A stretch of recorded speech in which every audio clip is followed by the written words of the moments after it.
He never expected his late father to leave behind more than old regrets, until a lawyer revealed a hidden truth.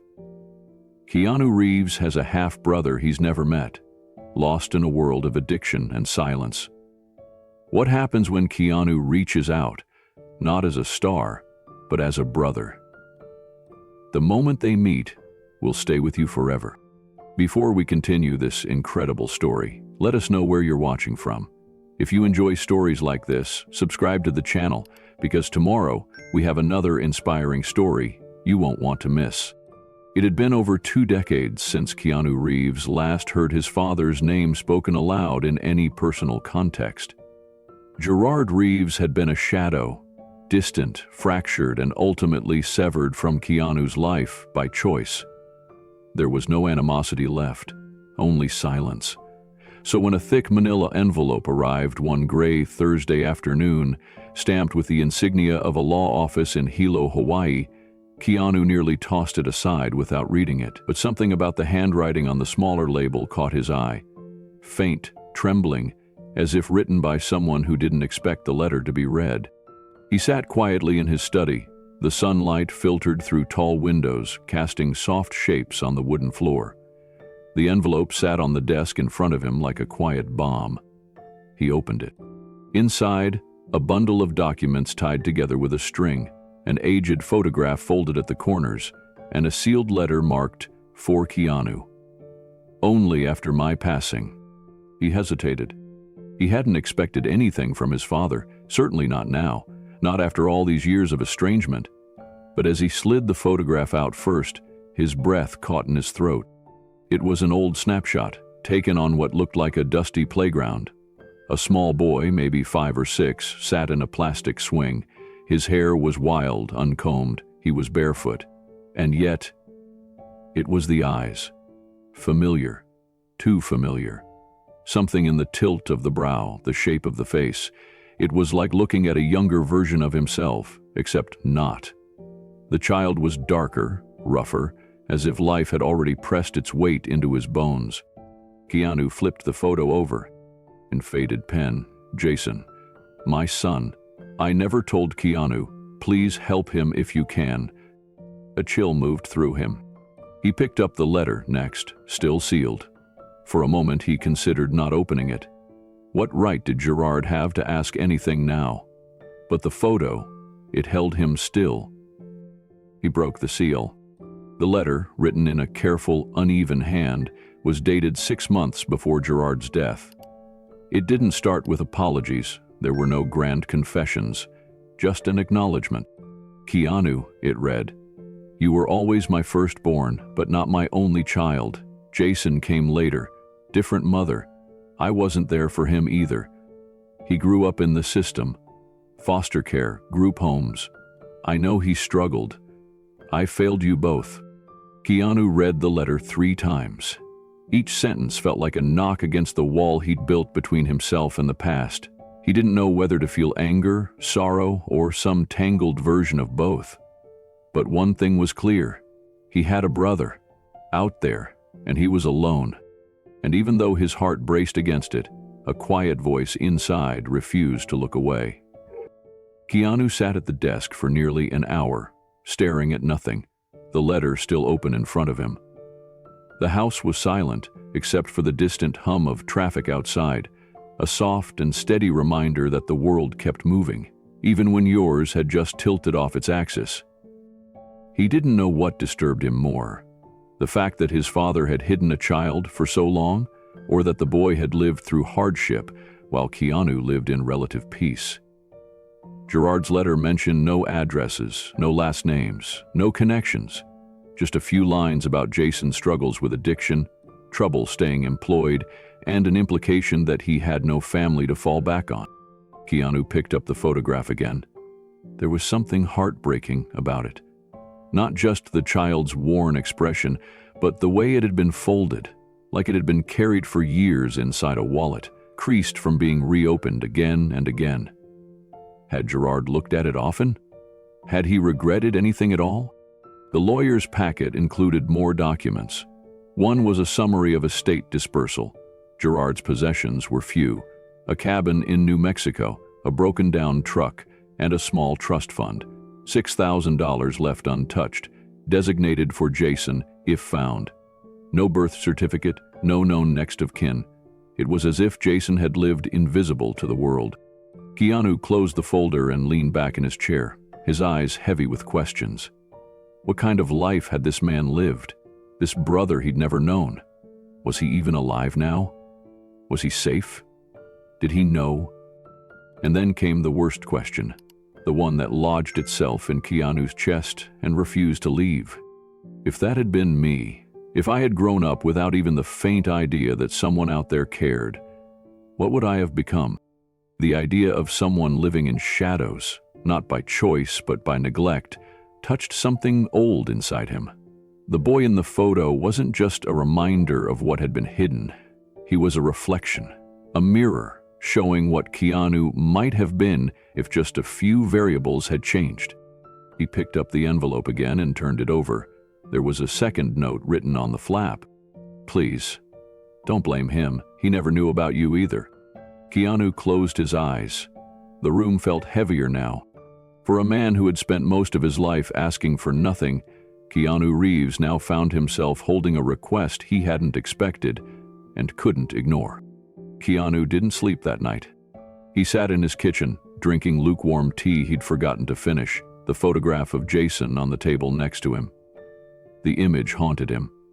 So many unspoken years, so many silent birthdays, Christmas mornings, scraped knees, relapses, recoveries, and quiet cries that no one answered. He didn't know Jason, but he knew what it felt like to be left behind. By morning, Keanu had made his decision. He called his assistant, Claire.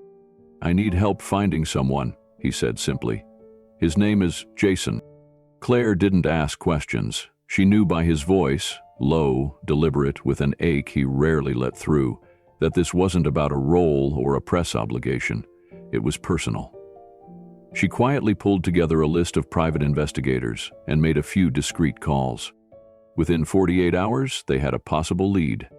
Jason Morrison, 34, a series of minor arrests, mostly for possession, public intoxication, loitering, no fixed address.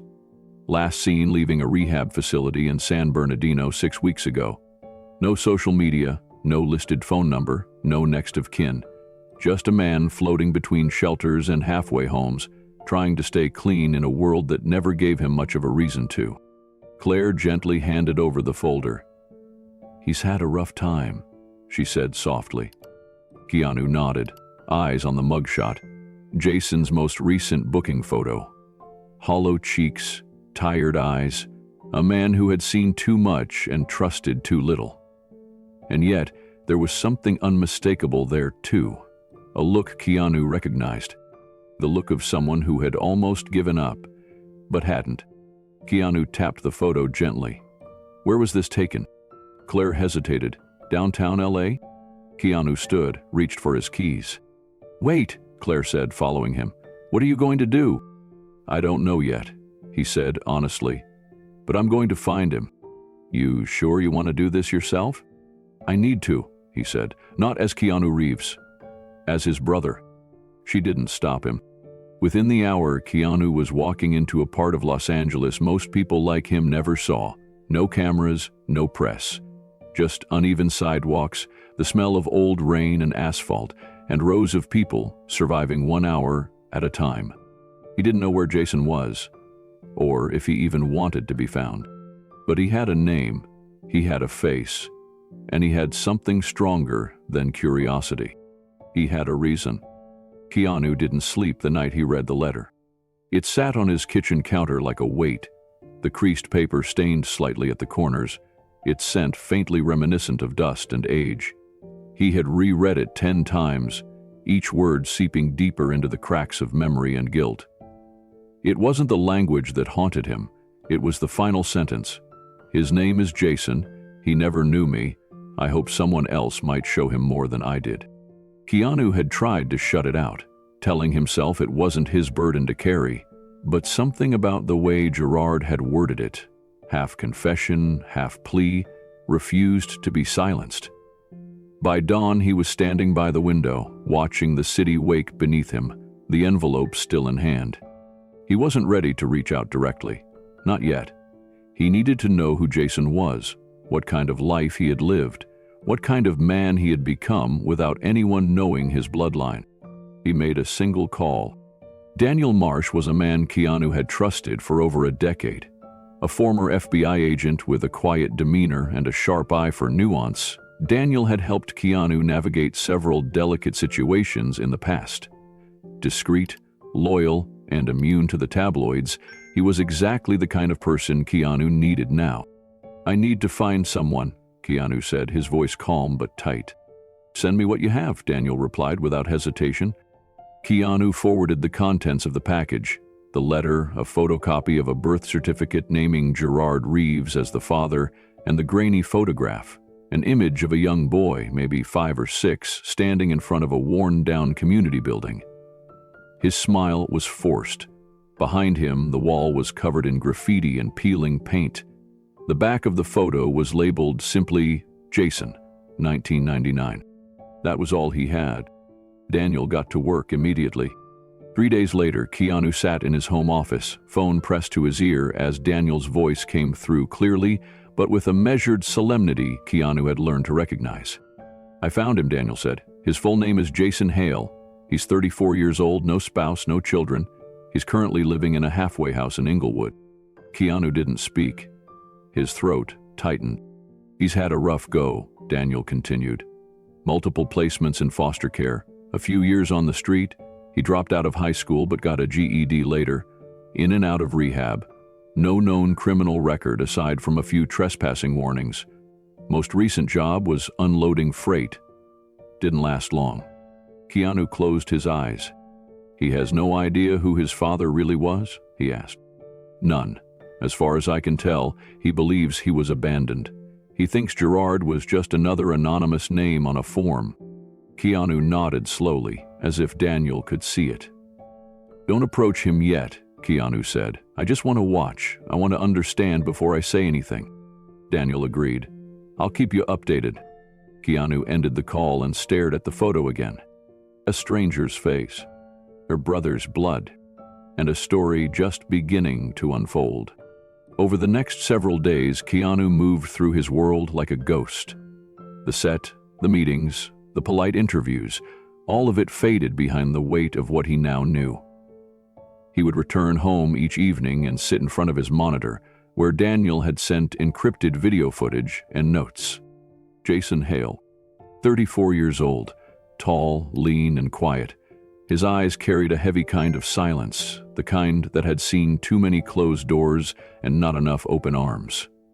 In the grainy footage from outside the halfway house, Keanu watched as Jason emerged in the early mornings, hoodie up, earbuds in, walking with his head down. He walked like someone trying not to be noticed. Daniel had provided detailed logs. When Jason left for his shifts at the local recycling center, when he visited a 12-step meeting in a nearby church basement, when he sat alone on a bench outside the shelter for hours, smoking, staring at the ground. Keanu read every word, watched every clip.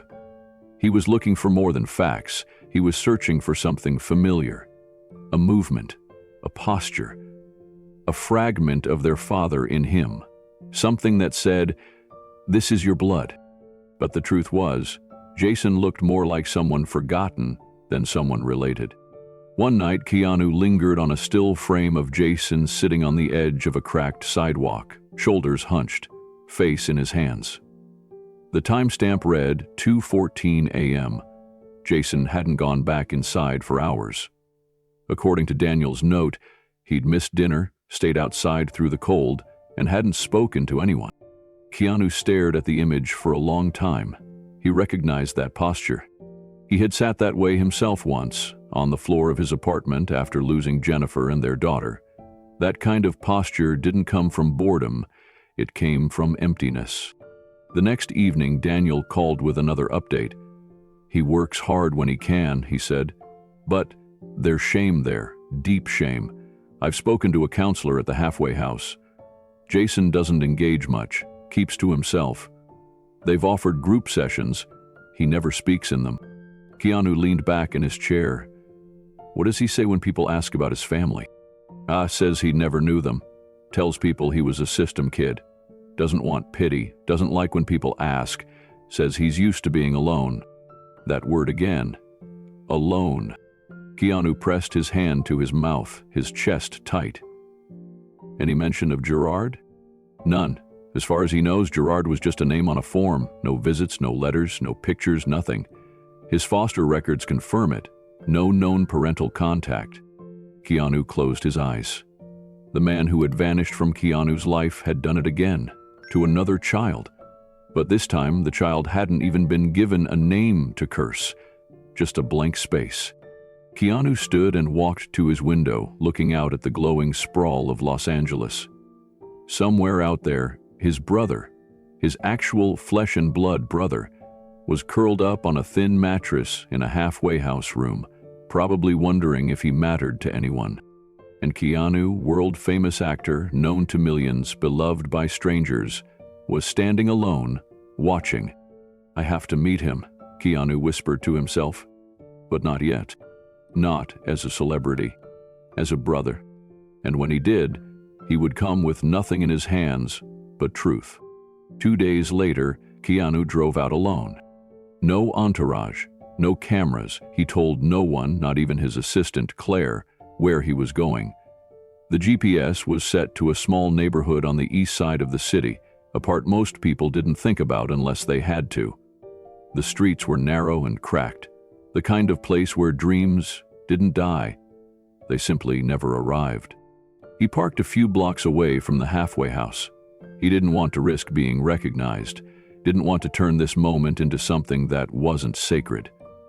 Dressed in a plain hoodie, ball cap pulled low, Keanu walked past rows of apartments until he saw it. The 2-story brick building with peeling paint and a rusted wheelchair ramp out front. The sign read, Redwood Transition House. He sat on a public bench across the street. Just waited. People came and went. Some hurried, some dragging their feet like the world had forgotten them. Then, around 5:30, the door opened and Jason stepped out. Same hoodie, same slouched posture, a duffel bag slung across his back. He moved like someone trying to become invisible. Keanu watched, heart pounding, as Jason walked down the steps and turned the corner toward the bus stop. He didn't look up once. Keanu exhaled, something between awe and heartbreak. It was surreal. Watching this man who shared his father's blood, who had no idea that someone across the street had spent weeks learning everything about him, not to judge, but to understand. Jason sat at the bus stop, pulled out a cigarette and lit it with shaky fingers. Keanu studied his face. Tired, hollow-cheeked, and yet, still human, still fighting. A group of kids walked past, loud and laughing, barely noticing him. One bumped Jason's leg. No apology. Jason just flinched, barely moved. Keanu wanted to cross the street, say something, but how do you introduce yourself like that? Hi, I'm your brother. I just found out you exist. He wasn't ready. So he stayed seated, letting the moment be what it was. Jason's bus arrived. He got on without looking back. Keanu remained on the bench long after the bus disappeared. For the first time in years, he felt the weight of someone else's silence pressing against his own. That night he called Daniel. I don't want another report, he said. I want to help him. Quietly, but I want to help. How much help? Daniel asked. Whatever it takes. A pause. Then we start with trust, Daniel said. We find a way for him to know he's not alone. That someone sees him. Keanu nodded, staring at the dark ceiling of his bedroom. No longer just a brother on paper. Now a brother in heart. The shelter sat tucked between a boarded-up pharmacy and a crumbling laundromat, invisible to most of the city rushing past it. A weary sign out front read East Haven Transition Center, though its paint had long faded under the weight of too many hot summers and too little funding. It was the kind of place people drove by without ever seeing, a place built for people the world had forgotten. But today, Keanu Reeves walked toward it like it was the only building that existed. He came alone, as he often did for the things that mattered most. No security detail, no entourage, just a man in a plain gray hoodie, dark jeans, and an old baseball cap pulled low over his eyes. The disguise wasn't perfect, but it helped. More than that, it grounded him. He didn't want to be seen today, not as a star, not as a name. He just wanted to see him. Jason? Inside, the shelter buzzed with the quiet hum of scraped chairs, distant coughing, and the low murmur of lives being held together by thin threads. A pot of stale coffee percolated in the corner, and a television played the news on mute above the front desk. Keanu lingered in the entrance, breathing in the air, disinfectant, sweat, exhaustion, and scanned the room. There he was. Jason sat slumped in a plastic chair at the far end of the room, near a window that didn't quite close. The sunlight cut through a cloud of dust around him, catching on his unshaven jaw and hollow eyes. He looked older than 34, but his face still held the boyish structure seen in the photo from their father's envelope. His jacket was a faded military green, his jeans torn at the knee, his boots untied. Keanu's stomach twisted, not from shock, but from recognition. There was something in the way Jason stared at the floor, not seeing it. Something familiar, like the quiet ache of someone who'd lived through too many goodbyes without ever hearing a hello. He walked to the coffee station, filled 2 paper cups, and made his way slowly toward the table. Jason looked up as Keanu approached, his eyes narrowing with the instinctive suspicion of someone who'd learned too many strangers come with strings. "You lost?" Jason asked, voice rough. Keanu gave a half shrug. "Not today." Jason nodded to the second cup. "That for me, or just backup?" Keanu set it down across from him. "I figured no one should suffer shelter coffee alone." Jason eyed him warily, then took the cup and sniffed it like he expected it to explode. After a pause, he sipped it, winced. "You're not from here." "No," Keanu said. "You with some outreach program?" "No." Jason leaned back in his chair, crossing his arms. "So what's your deal? People don't just show up here, not without a reason." Keanu hesitated, choosing his words like one might step across a frozen lake. "I'm just trying to understand something." Jason raised an eyebrow. "Understand what?" "You," Keanu said quietly, then added, "Or maybe someone like you." Jason snorted. "Well, I'm nobody's case study, so if you're here to feel better about yourself, don't bother." "I'm not," Keanu said simply. "I'm just here." Jason shook his head, muttered something under his breath, and stared out the window. But he didn't get up. He didn't tell Keanu to leave. And that, Keanu thought, was something. The silence between them stretched, awkward but not hostile. Jason continued to glance sideways at Keanu, waiting for the punchline, the pitch, or the pity he was certain would come next. But Keanu didn't push. He just sipped his coffee and sat there like they were 2 strangers waiting out a rainstorm together. His eyes stayed soft, his posture unthreatening. Every instinct in Jason braced for the mask to drop. It never did. After a few minutes, Jason exhaled through his nose. "You ever been here before?" "No," Keanu said, "but I've been in places that felt like it." Jason smirked. "What, like rehab?" Keanu shook his head gently. "No, but I know what it's like to feel untethered, like the floor's just gone." Jason studied him. "You don't talk like a social worker." "I'm not," Keanu replied. "I'm not here to fix you." "Then why are you here?" Keanu paused, then answered carefully. "I heard about someone who grew up without the answers he deserved, and I guess I just didn't want him to stay forgotten." Jason's eyes narrowed. "So, you're a reporter?" "No." "Then what? A priest? A shrink?" Keanu gave a small smile. "I'm not here to label you. I just thought you might want someone to talk to, even for 10 minutes. Jason leaned back, skeptical. "People don't just do that." Especially not with guys like me. Keanu nodded. You're right. They should, though. The words landed heavier than expected. Jason shifted in his seat, uncomfortable with how this stranger's calm chipped at his armor. You don't know me. I don't, Keanu said softly. But maybe that's why I listened. Jason looked out the window again, avoiding eye contact. You really think you can help somebody like me? I think help looks different for everyone, Keanu said. Sometimes it starts with coffee. Jason gave a bitter laugh. You're not very good at this. I'm not trying to be, Keanu said with a small shrug. They sat for a while longer, the din of the shelter fading into the background. A young woman walked by, handing out sandwiches. Jason waved her off. Keanu took one and quietly set it down in front of Jason without a word. Eventually, Jason stood. I gotta go. Group starts soon. Keanu nodded. I'll head out. Jason hesitated, then added, Thanks, I guess. Keanu stood too, fishing something from his pocket. Before I go, he held out a small folded note scribbled in clean handwriting. No strings, just a thought. Jason looked at it like it might be bait, then slowly took it. He didn't open it, just nodded and walked off toward the back hallway without looking back. Keanu remained there a moment longer, watching the door close behind him.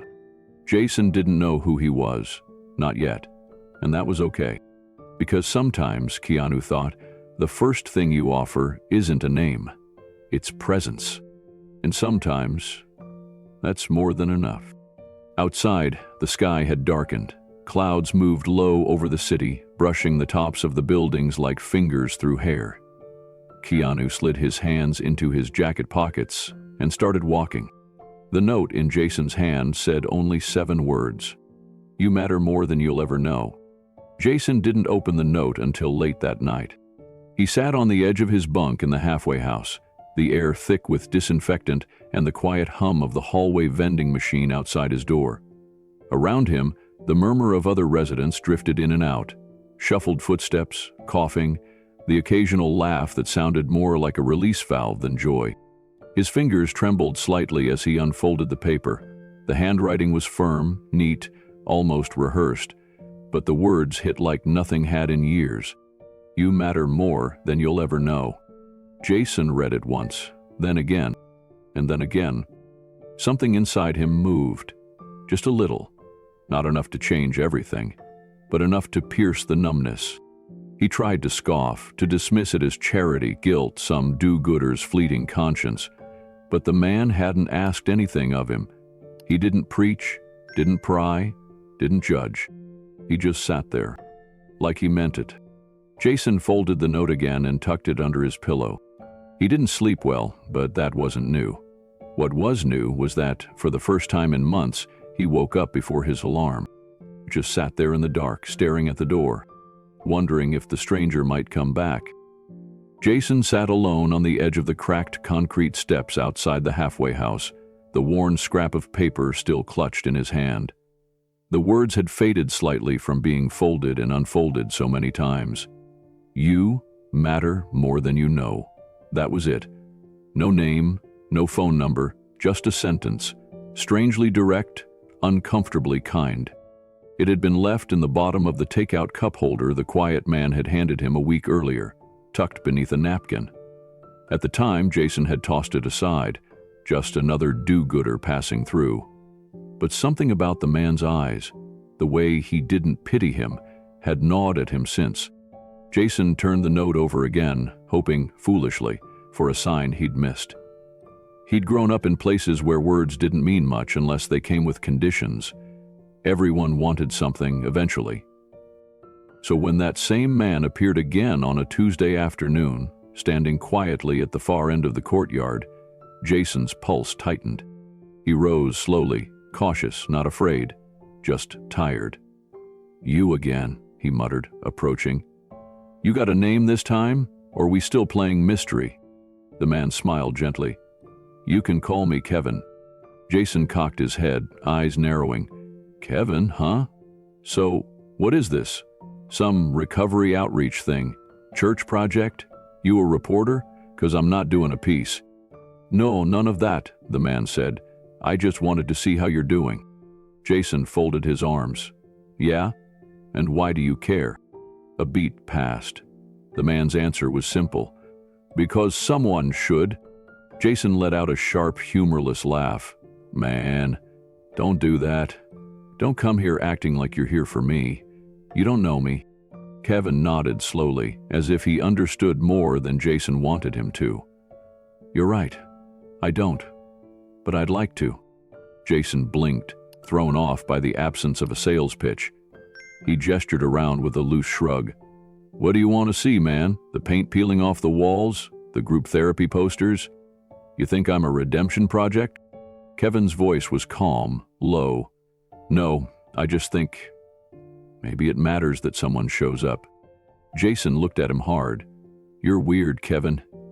You don't talk like the rest of them." Kevin only smiled again.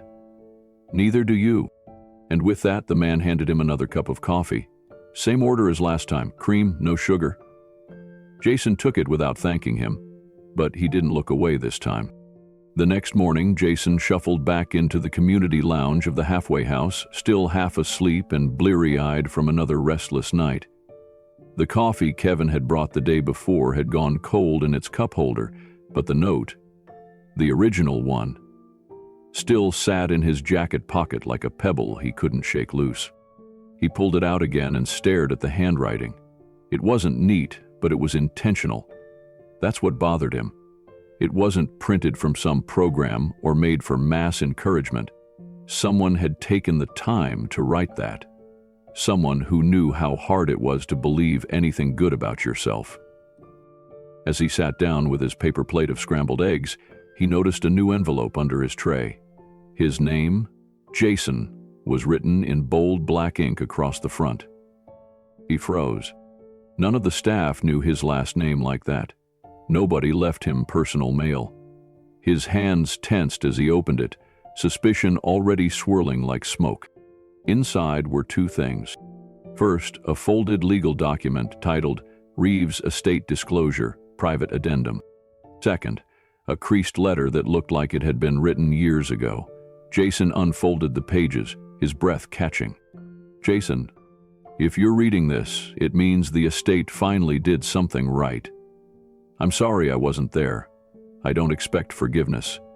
I just want you to know I thought about you, more than you know. Life broke me in ways I couldn't fix, but you were never the mistake. You were just the part I couldn't face. You have a brother. His name is Keanu.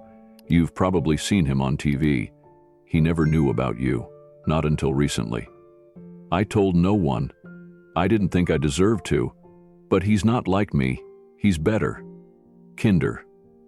If he reaches out, it's real. Be better than me. I'm sorry I wasn't there to tell you this in person.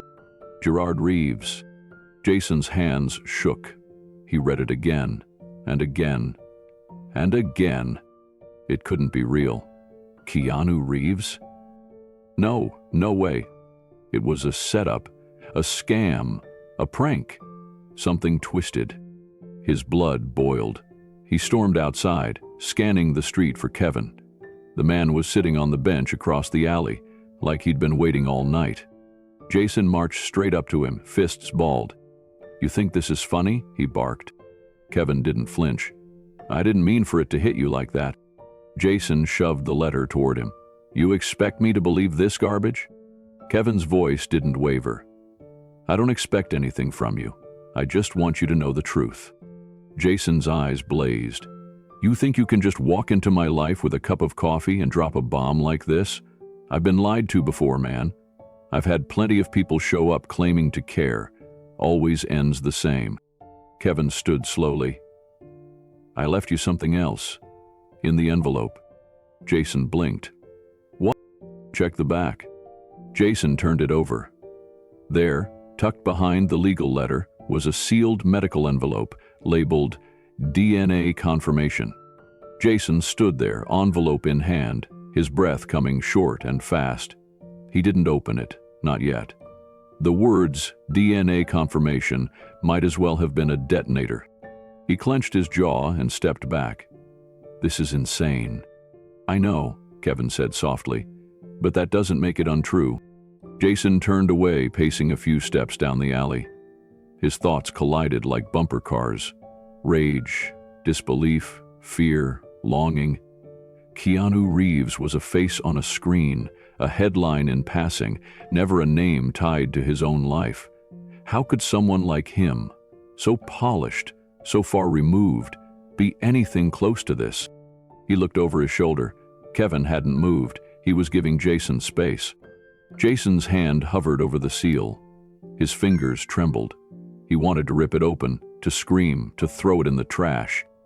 Instead, he tucked it into his hoodie pocket, as if keeping it close might protect him from whatever truth or lie was inside. Without another word, he turned and walked back toward the shelter, leaving Kevin behind in the alley's soft morning light. Inside his room, Jason sat on the edge of his thin cot. The room was small, barely wide enough for a dresser and a chair, the kind of place you ended up when all your bridges had burned behind you. He stared at the envelope in his lap. Finally, he slid his thumb under the flap and pulled out the single-page report. It was clinical. Blood test markers, matching sequences, names. Subject A, Jason M. Reeves. Subject B, Keanu C. Reeves. Result, confirmed half-siblings, 99.94% probability. Jason blinked, read it again and again. His chest tightened. He pressed his back against the wall and slid down slowly until he was sitting on the floor. Tears came suddenly, quietly, not because of the name on the paper, but because for the first time in his entire life, someone had looked for him. Someone had cared enough to find him. He didn't know if he was angry or relieved. He didn't know if he believed in family or fate. But he knew this much. The man named Kevin wasn't just some kind stranger. He was his brother. Jason couldn't breathe. He didn't even realize he'd been holding his breath until he stumbled out of the shelter and into the night. The city lights didn't feel real, and the sounds of the street were suddenly too sharp, too loud, like someone had peeled back the skin of the world and left him exposed. That letter, that name, that face. He had thrown the documents down in a fury after Keanu left, cursed the man out loud in front of the other residents, called him every name he knew. Rich people games, he spat. Another freak trying to get viral sympathy. But late that night, when the dormitory lights dimmed and the others had drifted into shallow sleep, Jason had crept back downstairs. The envelope was still there, untouched, as if it were waiting for him. He opened it again, reread the letter from Gerard, held the DNA result like it might bite him, and then he ran. For 3 days he vanished from the shelter. No one knew where he went. Some assumed he'd relapsed and found a couch to crash on. Others figured he was just another ghost in the system again. But Jason hadn't gone far. He spent the first night at an all-night laundromat in South Central, drinking cheap vodka from a bottle tucked into his coat and staring at the washing machines. He didn't move, didn't speak, didn't sleep. He couldn't stop thinking about it. Keanu Reeves, the man he'd seen on TV, in movies, the guy who looked like he didn't belong to this planet, now claiming to be his brother. It was too much, too ridiculous, too painful. Jason kept flashing back to his childhood. The rusted trailer, the roaches, the fists, his mother's screams, the time she disappeared for a week and left him with no food but mustard packets and a loaf of stale bread. He remembered getting locked in a closet for crying, the way his body shrunk every time a man's boots hit the steps outside the house. He had learned early not to expect anything good. Love was a trick, family was a lie. So what was this? And yet, he remembered Keanu's eyes, that quiet stillness, the note, "You matter more than you know." Jason laughed bitterly. Why would anyone believe that about me? He spent the next night in a church stairwell, curled in a fetal position, shaking from withdrawal and confusion. A homeless woman passed him a granola bar and didn't ask questions. She simply said, God's got a weird way of showing up when you least want him to. Jason almost laughed, almost cried. The third day he found himself walking aimlessly through Griffith Park, eyes sunken, breath shallow, and for the first time, he didn't want to numb the pain. He wanted to understand it. Keanu had said nothing except the truth. He hadn't pushed, he hadn't guilted, he just offered something Jason had never known how to receive. A way out, maybe even a way home. And that terrified him more than anything. Keanu waited. 3 days passed, then 4. No word, no call, no sighting. He could have sent someone, hired a driver to locate Jason, called the shelter and demanded answers. But he didn't. He knew better.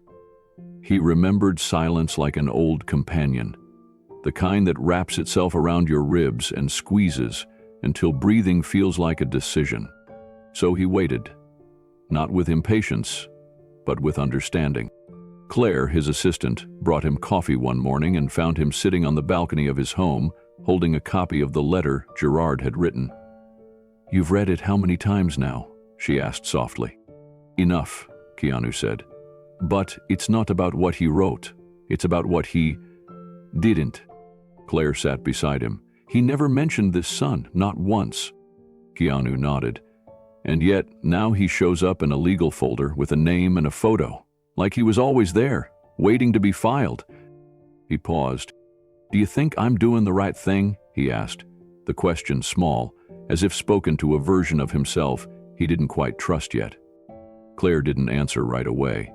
Then she said, "That depends. Are you trying to fix your father's mistakes? Or are you trying to love someone your father never could?" Keanu stared out at the skyline. "I don't know yet," he admitted. "But when I looked into his eyes, I didn't see a stranger." That afternoon, Keanu visited the shelter again, just in case. Jason hadn't come back. One of the staff members said they thought they'd seen him sleeping on a bench at Echo Park, but they weren't sure. He didn't chase him down. Instead, he returned home and placed the letter, the DNA results, and the photo back in a small box. He didn't lock it. He didn't bury it. He just left it open. He knew grief. He knew rejection. He knew what it was to sit alone with your pain and wonder if the world would notice if you disappeared. That's why he wasn't afraid of Jason running. Running was part of healing. It was part of the long walk back to something resembling hope. But even as he waited, Keanu prayed silently. Not a fancy prayer, not even a religious one. Just something like, if he's still out there, let him feel worth something tonight. At night, Keanu walked his own halls like a ghost, thinking about the half-brother who didn't yet know how much room Keanu had already made for him. On the 5th day, he visited the shelter again. Jason still hadn't returned. Keanu left something behind. A note, folded small, placed gently into the same chair Jason once sat in. It said, "I know what it feels like to run. I also know what it means when someone stays." That night, Keanu didn't sleep. He sat by the window, lit a candle, and watched the flame flicker, thinking about the boy no one came for, and praying he might still choose to come back. It was on the 7th day that Jason reappeared. Not at the shelter, not at Keanu's house, but at a church in Silver Lake. Run down, unassuming, mostly empty on weekdays. One of the volunteers recognized him from a missing persons flyer posted by a halfway house and called the shelter just in case. Keanu was told by a staff member. He didn't rush. He waited until sundown, then drove himself. The church was quiet, only a janitor in the far corner, mopping slowly. Keanu stepped inside, unsure of what he'd find. Jason sat in the last pew, hood pulled up, staring straight ahead at the stained glass window, lit only by the dim yellow of an exit sign. Keanu didn't speak at first, just sat beside him, several feet of wood between them. After a long silence, Jason said, "You're real." Keanu nodded once. "So are you." Jason scoffed. His hands trembled as he reached into his pocket. He pulled out the letter. Crumpled now, tear-stained. The DNA printout was folded inside. "Why do you do it?" Jason asked without looking at him. "You could have ignored it. No one would have blamed you." Keanu considered the question. "Because I know what it feels like to be forgotten by someone who was supposed to love you." Jason turned to face him for the first time. His eyes were bloodshot, rimmed with shame and fury, and something softer beneath it all. "You don't know anything about me." "No," Keanu said gently, "but I'd like to." Jason gritted his teeth. "I'm a mess. You don't want this. I've been arrested. I've hurt people. I've stolen. I've slept in alleyways. I've seen the worst of myself, and I've been fine with it. Don't come in here with your perfect life and pretend I'm your charity case." Keanu leaned forward, resting his elbows on his knees. "You're not a project, Jason. You're a person, a brother. I didn't come to fix you. I came to find you." Jason's lip quivered. He looked away quickly, wiping his face with the back of his sleeve. Keanu let the silence stretch. "I didn't ask for this," Jason whispered. "I know. I don't know how to be anyone's family. You don't have to be perfect. You just have to be honest." Jason blinked, his hands gripping the edge of the pew so tightly his knuckles turned white. "I don't want to screw this up," he said, his voice cracking. Keanu turned to him fully now. "Then don't. Let it be what it is. Two people trying to make sense of something bigger than both of them." Jason looked down, then finally whispered, "Do you really want me in your life?" Keanu didn't hesitate. "I already made room for you." That was the beginning. Not of healing, not yet, but of something new, something open. Jason didn't move in with Keanu, not right away, but he started showing up again, to the shelter, to the little coffee shop on Sunset where Keanu sometimes sat with a notebook. He didn't always speak. Sometimes he just sat across the table, drinking slowly, staring out the window. And Keanu didn't push. Sometimes the most important thing you can do is sit still and not leave. That's what Keanu did. That's how Jason began to believe. Keanu stood at the edge of the quiet studio lot, staring into the early morning haze that hung just above the skyline. A low mist rolled across the pavement, mirroring the fog that often cloaked his mind when thoughts of his father crept in. Gerard. A name that still carried weight, even after all these years. Not because of presence, but because of absence. Because of the silence that followed every unanswered question, every missed milestone, every unreturned letter. He remembered being a boy and watching other fathers pick up their kids after school. Some tired, some rushed, some kind. He never envied the ones with the flashy cars or loud praise. He envied the quiet ones, the dads who listened, who knelt down to tie a shoelace or carried their child's backpack just because. Gerard had never been that. Not for him, not for Jason. That's what twisted in Keanu's chest now.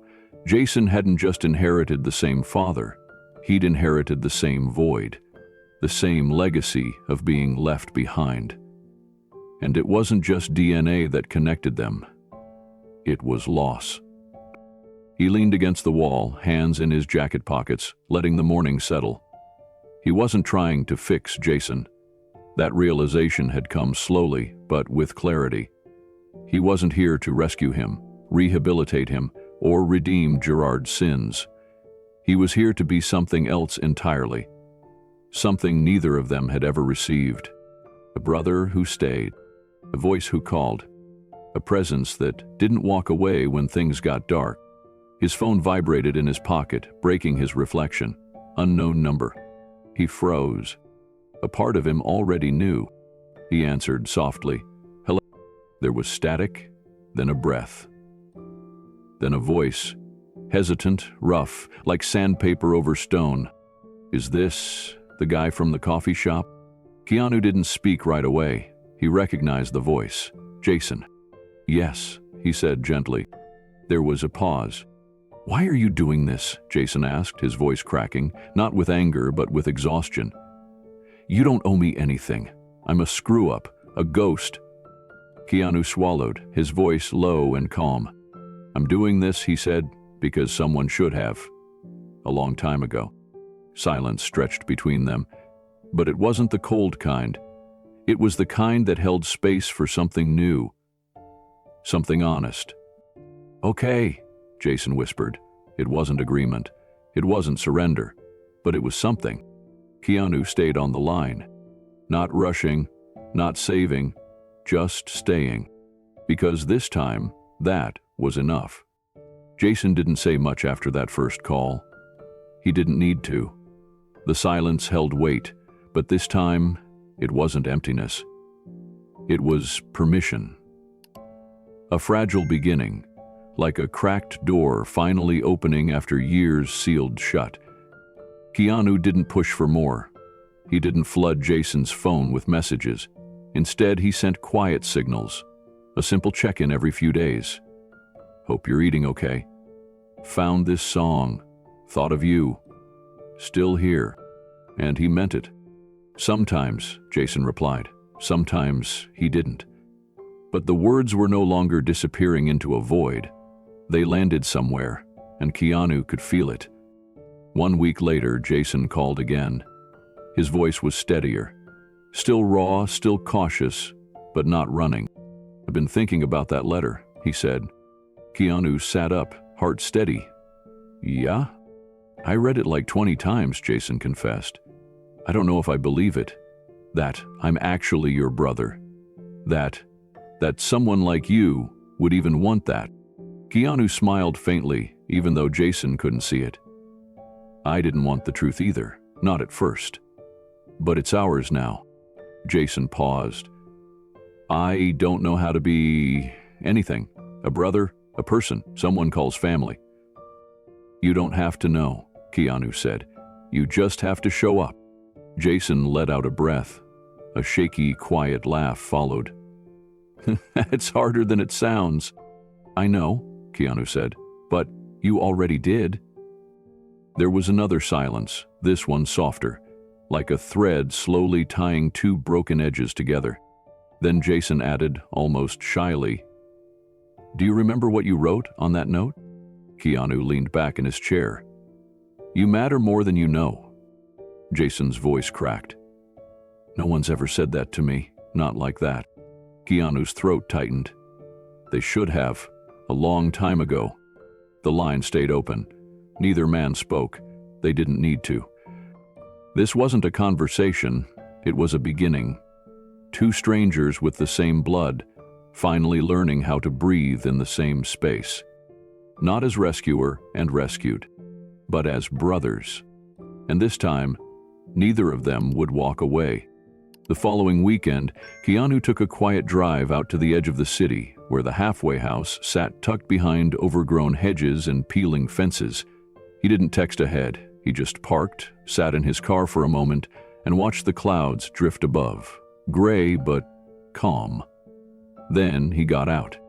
Jason was already outside, hunched on the concrete steps with a coffee cup in his hand. Same cracked lid, same half-filled strength Keanu had seen weeks ago. But something in Jason's posture had shifted. Not pride exactly, but presence. When Keanu approached, Jason didn't flinch or fold into himself. "Hey," Jason said. Keanu nodded. "Hey." They sat in silence for a long time. A truck rumbled by. A dog barked down the street. The wind moved the leaves. Jason finally broke the stillness. "You don't look like him," he muttered. Keanu tilted his head. "That's a blessing." Jason laughed. Just once. But it was real. "You think about him a lot?" "Not anymore," Keanu said. "But the damage? Yeah, I carry that." Jason looked down into his cup. "I always wondered what kind of man would leave me behind." Keanu hesitated, then, "The kind that couldn't love himself, and so he didn't know how to love anyone else." Jason nodded slowly, the words fitting into places he didn't know needed filling. After a pause, he added, "I hated him, you know, even before I knew his name. I hated that there was no face to be angry at." Keanu leaned forward, elbows on his knees. "I did too, but hate's heavy, and it never fills the hunger. It just makes it grow. Jason looked sideways. So what do you do with it? Keanu's answer was quiet but firm. You let go of the father and become the man he wasn't. Jason didn't respond. His hands trembled slightly, but he clenched them around the cup. Not in fear, in focus. Keanu stood. Walk with me? Jason hesitated, then rose. They walked down the cracked sidewalk side by side, not talking, not rushing. When they reached the edge of the block, Keanu stopped. He turned to Jason and said something that didn't come from pity or charity or even guilt. It came from blood. You don't owe me anything, Jason. But if you're ready, I'd like to know you. Jason stared at him. Not the actor. Not the myth. Just the man who stayed. And for the first time in a very long time, Jason nodded. Yeah, he said. Me too. They walked on. Two brothers, not healed, but finally not alone. The next time Jason saw Keanu, it wasn't from across the shelter courtyard or through the haze of a restless night.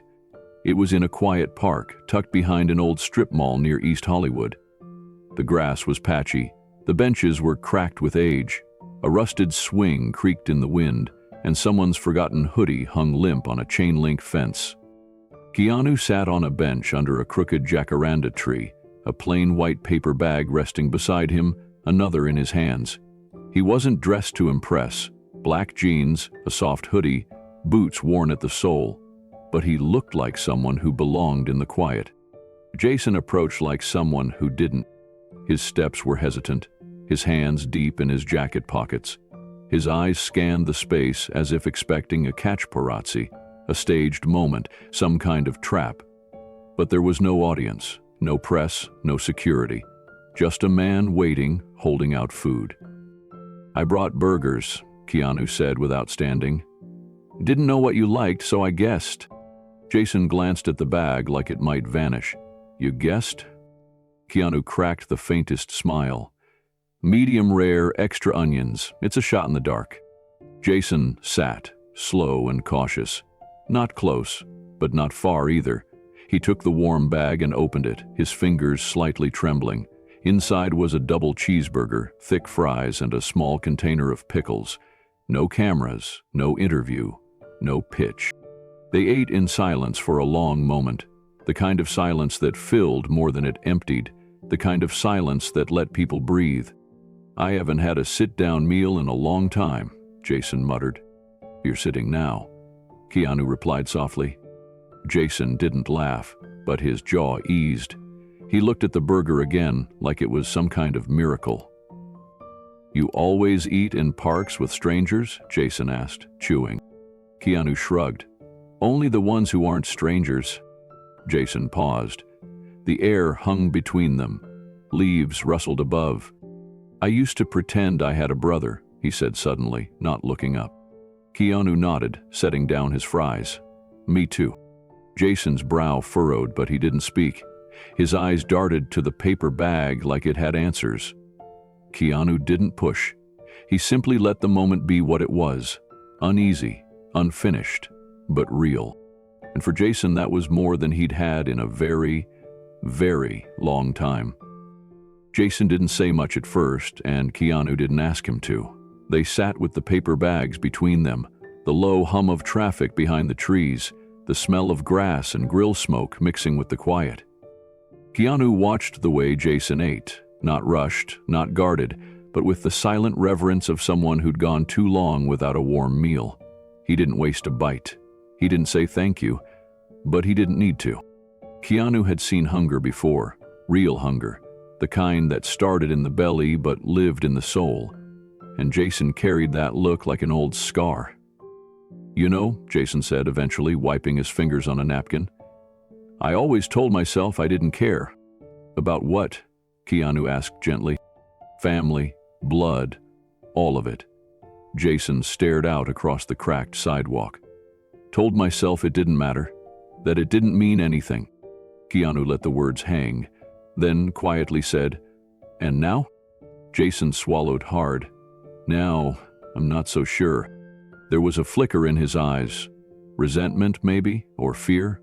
But beneath that, something softer, something bruised but not yet broken.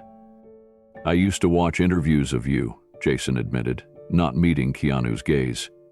Not often, just when someone posted one or a clip played on the shelter TV. Keanu stayed still. I'd hear people talk about how kind you were, Jason continued. How normal. How you weren't like other stars. He smirked bitterly. I didn't believe it. Thought it was all fake. Thought no one could be that good. Keanu nodded once. I'm not good. I'm trying. Jason looked at him then. Really looked. As if trying to see past the myth, past the face he'd seen on screens and posters. Why me? He asked suddenly. Why even bother? Keanu didn't answer right away. He stared ahead at a family walking in the distance, a father holding his daughter's hand, her other hand clutching a juice box. Then he said, because you matter, because no one ever told you that, and they should have. Jason blinked, his jaw tightening. And because I've known what it feels like, Keanu added, to be forgotten by someone who should have stayed. Jason looked away, his voice lower. You mean, Dad? Keanu's voice didn't falter. Yeah, him. There was silence again, but this time it didn't feel like absence. It felt like the beginning of something else. Something almost like healing. Jason leaned back against the bench, his legs stretched out in front of him, arms folded. His expression was unreadable, half defiance, half exhaustion. You really believe that? That I matter? Keanu didn't rush the answer. He took a slow sip from his paper cup, then looked at Jason with a calm that was more felt than seen. I wouldn't be here if I didn't. Jason laughed under his breath, but it wasn't mocking. It was more like disbelief wrapped in disbelief. You don't know me, not really. I've done things, man, ugly things, stuff you can't walk back from. Keanu nodded. I know pain makes people do things. I've done things I'm not proud of too. We all have a story. Jason turned to him, eyes narrowing. What, like you stole a candy bar as a kid? Keanu smiled softly. No. Like I built walls so high I couldn't see over them anymore. Pushed people away who cared. Hid behind silence because it was easier than explaining. The storm. Jason went quiet. The air between them thickened, not with tension, but with honesty. Then, Jason said something almost too quiet to hear. I used to pretend I had a brother. Keanu blinked. Yeah? Yeah, Jason nodded. When I was in that group home in Albuquerque, the one with the broken windows, I used to lie on the top bunk and pretend someone would come get me. Say, hey kid, pack your stuff. I'm your big brother, you're coming home. Keanu's throat tightened. I used to imagine I had a little brother, he replied. Someone to talk to when the world went quiet. Someone who'd understand the noise in my head. Jason didn't say anything. He just stared forward again, but this time, his jaw unclenched. Keanu reached into his coat and pulled out a small folded card. Here, he said. It's got my number. No pressure, just if you need anything, or nothing, doesn't matter. Jason took it hesitantly, turned it over. This real? It's me, no assistant, no agent. Just me. For a long moment, Jason didn't move. Then, slowly, he slipped the card into his pocket. As they stood up, neither made a show of it. No handshakes, no big ending, just two men walking slowly down the path. Jason paused before parting ways. Thanks for the burger. Keanu gave him a soft smile. Anytime. And for the first time that day, Jason smiled back. Just a flicker. But real. Something small had thawed. And it was enough. Jason sat on the edge of a rusting bench in the courtyard of the sober living facility, his fingers twitching restlessly against the chipped wood. Keanu sat across from him, quietly nursing a black coffee from a paper cup. The silence between them wasn't uncomfortable, just heavy, weighted by things neither of them had said yet. You ever feel like your body's clean but your mind's still drunk? Jason asked suddenly, eyes staring at the gravel under his shoes. Like you're walking around inside your own mistake. Keanu didn't flinch. Yeah, I do. Jason looked up, surprised. Really? Keanu nodded. More times than I can count. A gust of wind passed between them, rattling a dead leaf against the table's edge. Jason pulled his sleeves down to hide the faded track marks, even though he knew Keanu had already seen them. I've been through 6 programs, Jason said. 6. Always the same. You get clean, you get hopeful, you get scared, and then you fall. Keanu leaned forward. Why scared? Jason's laugh was hollow. Because being sober means I have to live with who I really am, and I don't like that guy very much. Keanu didn't respond right away. His gaze drifted toward the sky, a pale gray streaked with gold where the sun tried to break through. After Jennifer died, he said slowly, I didn't want to wake up. I didn't want to feel anything, so I didn't. I stopped returning calls. I stopped working. I sat in a dark room for days. I don't even remember half of it. Jason blinked. Jennifer? Keanu nodded. She was my partner. And we lost a daughter, stillborn. Then I lost her too. Weeks later, car crash. Jason stared at him, stunned into silence. And my sister, Keanu continued, voice softening. Kim. She had leukemia for years. She fought like hell. I spent almost a decade taking care of her. Jason let out a breath. I had no idea. I don't talk about it much. Why are you telling me now? Because I need you to understand something, Keanu said, setting the cup down. You're not broken. You're just human. And pain doesn't mean you're a failure. It means you've lived. Jason's eyes filled. He blinked fast, trying to hold it back. I don't even know if I want to get clean anymore. What's the point? Keanu looked at him. The point is that your story's not over. Jason wiped at his face with the sleeve of his hoodie, embarrassed by the sudden well of emotion he hadn't expected. Keanu didn't move, didn't react, just stayed, fully present. It was a silence that didn't demand fixing, only witnessing. You really think people like us can change? Jason asked, voice barely audible. I don't think, Keanu said. I know, but it doesn't happen all at once. It's not a movie montage. It's 1,000 quiet decisions in the dark that no one ever sees. Jason gave a dry chuckle. You always talk like that? Keanu smiled. Only when it matters. Jason looked off into the distance, his mind spinning in slow circles. What if I try and I fail again? What if I waste what you give me? Keanu leaned forward, resting his arms on the table. Then I'll still be here. That's the difference this time. You won't be alone. Jason swallowed hard. No one had ever said that to him before. Not his foster parents, not any of the counselors, certainly not his biological father, who hadn't even bothered to leave a note. Keanu continued, I'm not offering you a fix. I'm offering you a path, but only if you want it. Jason hesitated. What does that mean? It means I'll pay for treatment. A real one. Long-term, if you're ready. Not a detox pit stop, but a place that honors what you've been through. Jason stared at him, studying his face for a lie.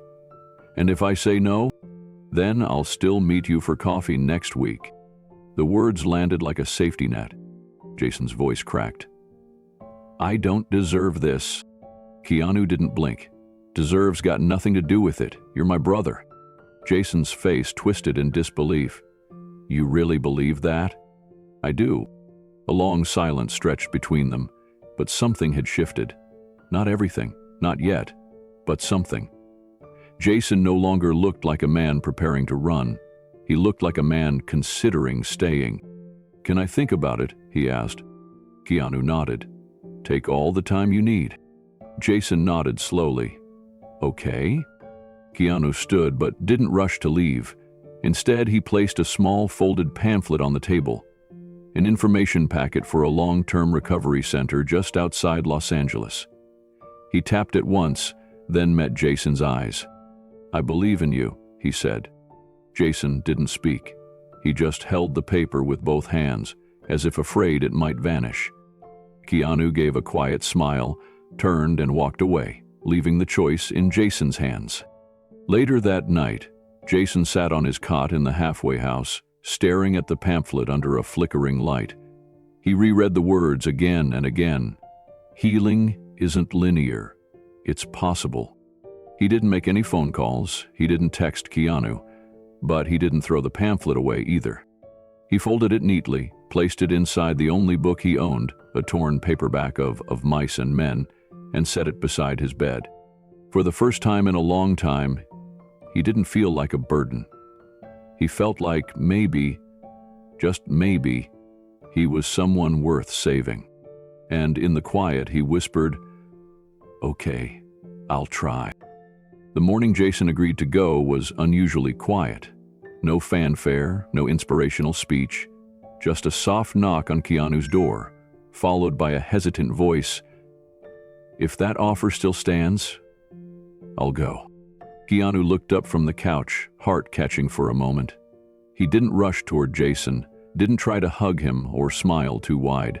He just nodded once and stood. "All right," he said simply. Jason rubbed the back of his neck. "But only one thing," he added quickly. "You don't get to fix me. I'm not your project." Keanu didn't flinch. "Deal," he said. "I'm not trying to fix you. I just want you to have the choice." That mattered. By noon, the two of them were packed into Keanu's car, heading north toward a rehab center nestled in the hills outside Santa Barbara. It wasn't one of those massive, sterile facilities. This was different, quiet, tucked between trees. A place Keanu had secretly helped fund years ago after losing a friend to addiction. As they drove, the silence was broken not by deep confessions, but by something gentler. Conversation. Jason fiddled with the radio, landing on a track by Johnny Cash. Keanu smiled. "Good choice." Jason shrugged.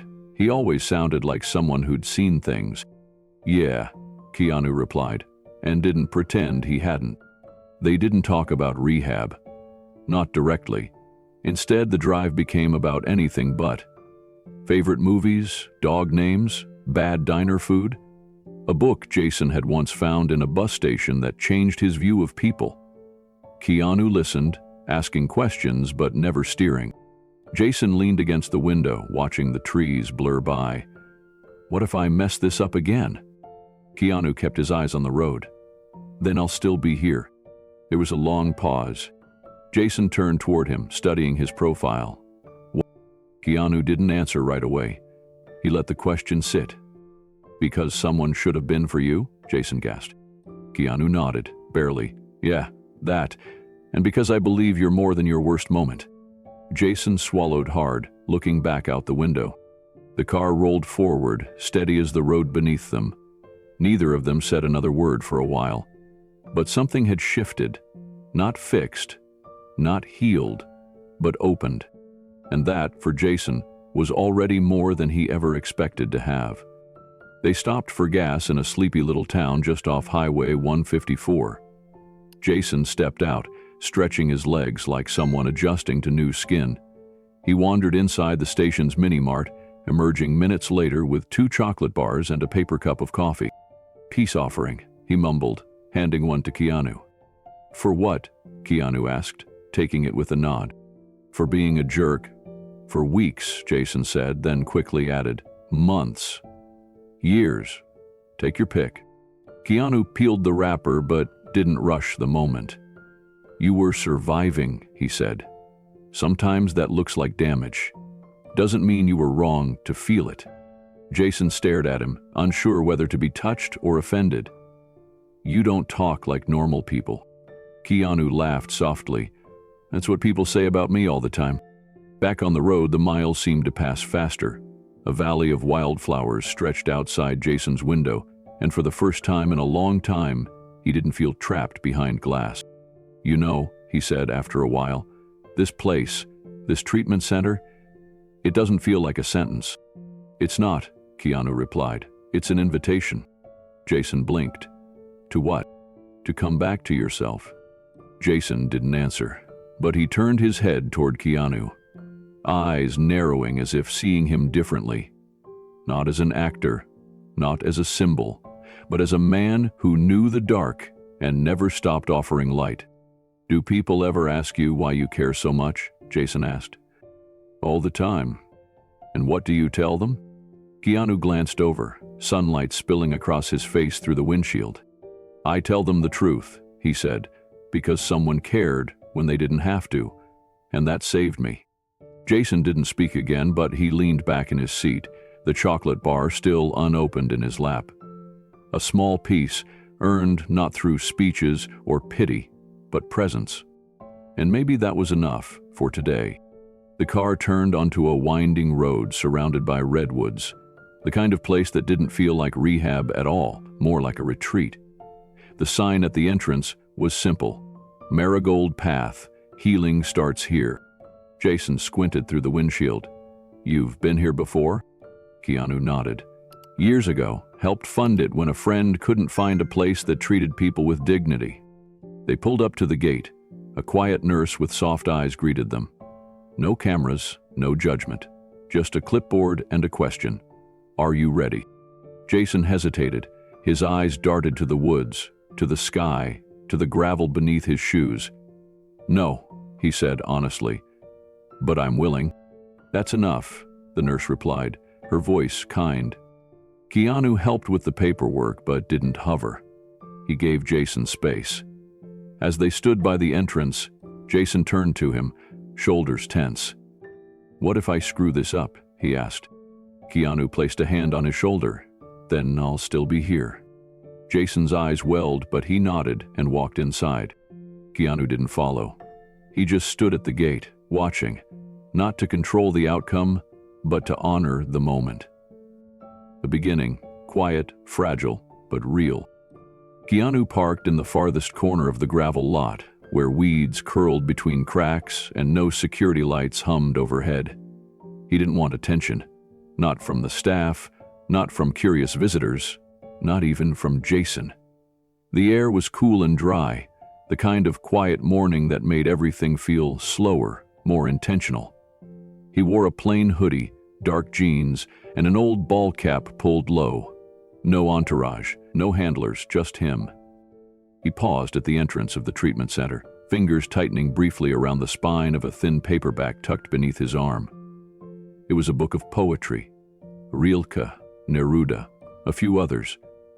Words he'd returned to during his own worst nights, when silence felt like it could swallow him whole. Now, he hoped they might do the same for someone else. Inside the building, the receptionist looked up from her clipboard.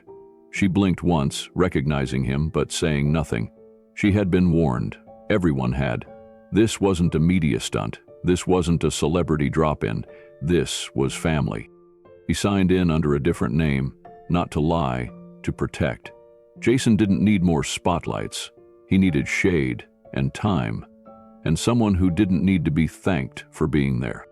The hallway leading to the detox wing smelled faintly of sanitizer and mint tea.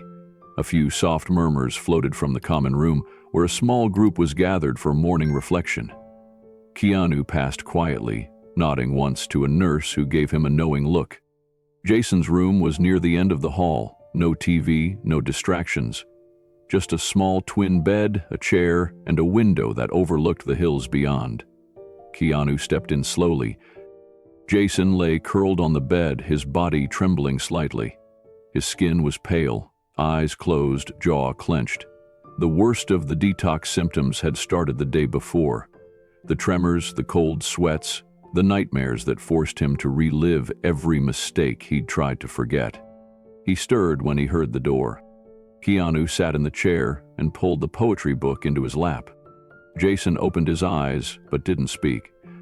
"You came back?" he whispered, his voice barely audible. "I said I would," Keanu replied softly. He didn't try to make conversation. He didn't ask questions. He didn't bring any answers. He just opened the book and began to read. One poem, then another. Slow, calm, careful with the cadence. The words filled the small room like a bomb, Gentle, weightless, healing. Jason didn't respond, but his breathing slowed. Later, a nurse passing by would whisper to another, "He's the only visitor who doesn't bring a phone. Just presence." And it was true. Keanu didn't need a device to record this moment. He was the moment. He read until Jason's eyes fluttered shut again, and then he sat a while longer, watching over his brother. Not as a star, not as a savior, but as someone who simply refused to leave. And for the first time in years, Jason felt safe enough to rest. The second week of detox was harder, in ways Jason hadn't expected. The physical shakes were giving way to something deeper. Waves of guilt, memories he couldn't numb anymore, and a quiet voice in his head whispering he wasn't worth saving. On the third morning, he refused breakfast, wouldn't leave his room, told the counselor to back off. But that afternoon, he heard a knock. 2 soft taps. No one else knocked like that. Keanu stepped in, holding 2 steaming paper cups. "Mint tea," he said with a small smile. "Not the hospital kind. Brought it from a spot down the road." Jason took it slowly. His hands still trembled. He didn't say thank you, didn't have the words yet, but he sipped it. They sat across from each other, silence, sips, time. Keanu glanced at the guitar propped in the corner of the room. "You play?" he asked. Jason shook his head. "Used to before all of this." Keanu didn't press, just nodded. "I get it." Jason set the tea down and finally looked at him. "Why are you doing this?" Keanu paused. "Because someone should have?" Jason's throat tightened. He looked away. "Listen," Keanu continued gently, "this isn't about fixing you or saving you. I'm not here because you're my project. I'm here because you're my brother." Jason let that word hang in the air. Brother. It still didn't feel real. "I don't remember having a family," Jason muttered. "Foster care, halfway homes, sleeping in cars. That was my reality. Nobody showed up, not once." Keanu nodded slowly. "Yeah, I know what that's like. Different version, but same ache." Jason looked at him now, eyes searching. "But you had everything." Keanu didn't flinch. "Not really, not when it mattered. My father left when I was 3. My mom tried her best, but I still had nights where I felt invisible. Later, I lost my daughter, lost her mother, watched my sister fight for her life." He let that settle before adding, "Pain doesn't care about money, and healing doesn't come from pretending it didn't happen." Jason swallowed hard, his guard beginning to lower. "I messed up so many times," he whispered. 6 rehab stints. None of them stuck. Every time I thought it was the last shot, and every time I failed." "This isn't your last shot," Keanu said. "It's just the next one. That's all it has to be." Jason looked at him again. "And if I fail again?" Keanu didn't hesitate. "Then I'll still be here." Jason leaned back against the pillow, blinking fast to hold in tears. Nobody had ever said that to him before. The third week brought rain. The windows of the rehab center blurred with steady drops, gray light bleeding through the halls. Jason sat beside the window, wrapped in a flannel blanket. He hadn't spoken much that day, but when Keanu arrived, hood-soaked, no umbrella, same quiet knock, he looked up. "You walked here?" Jason asked, brows furrowing.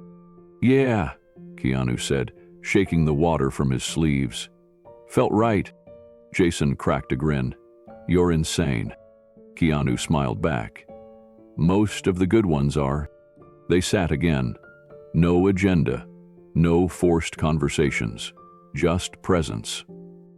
That night, a nurse paused outside the door, listening to the muffled hum of Keanu reading out loud. Another Rumi poem. Jason sat with his eyes closed, breathing evenly, absorbing every word. Later, that same nurse would tell the director, "He's the only visitor who never brings a phone. Just peace, like he's guarding him from the world." By the end of the week, Jason asked if Keanu could stay a little longer next time.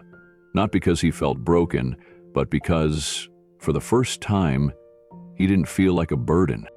And that shift, that sacred, invisible shift, was everything. For the first time in his life, Jason Reeves was beginning to believe something dangerous, that he was worthy of being loved.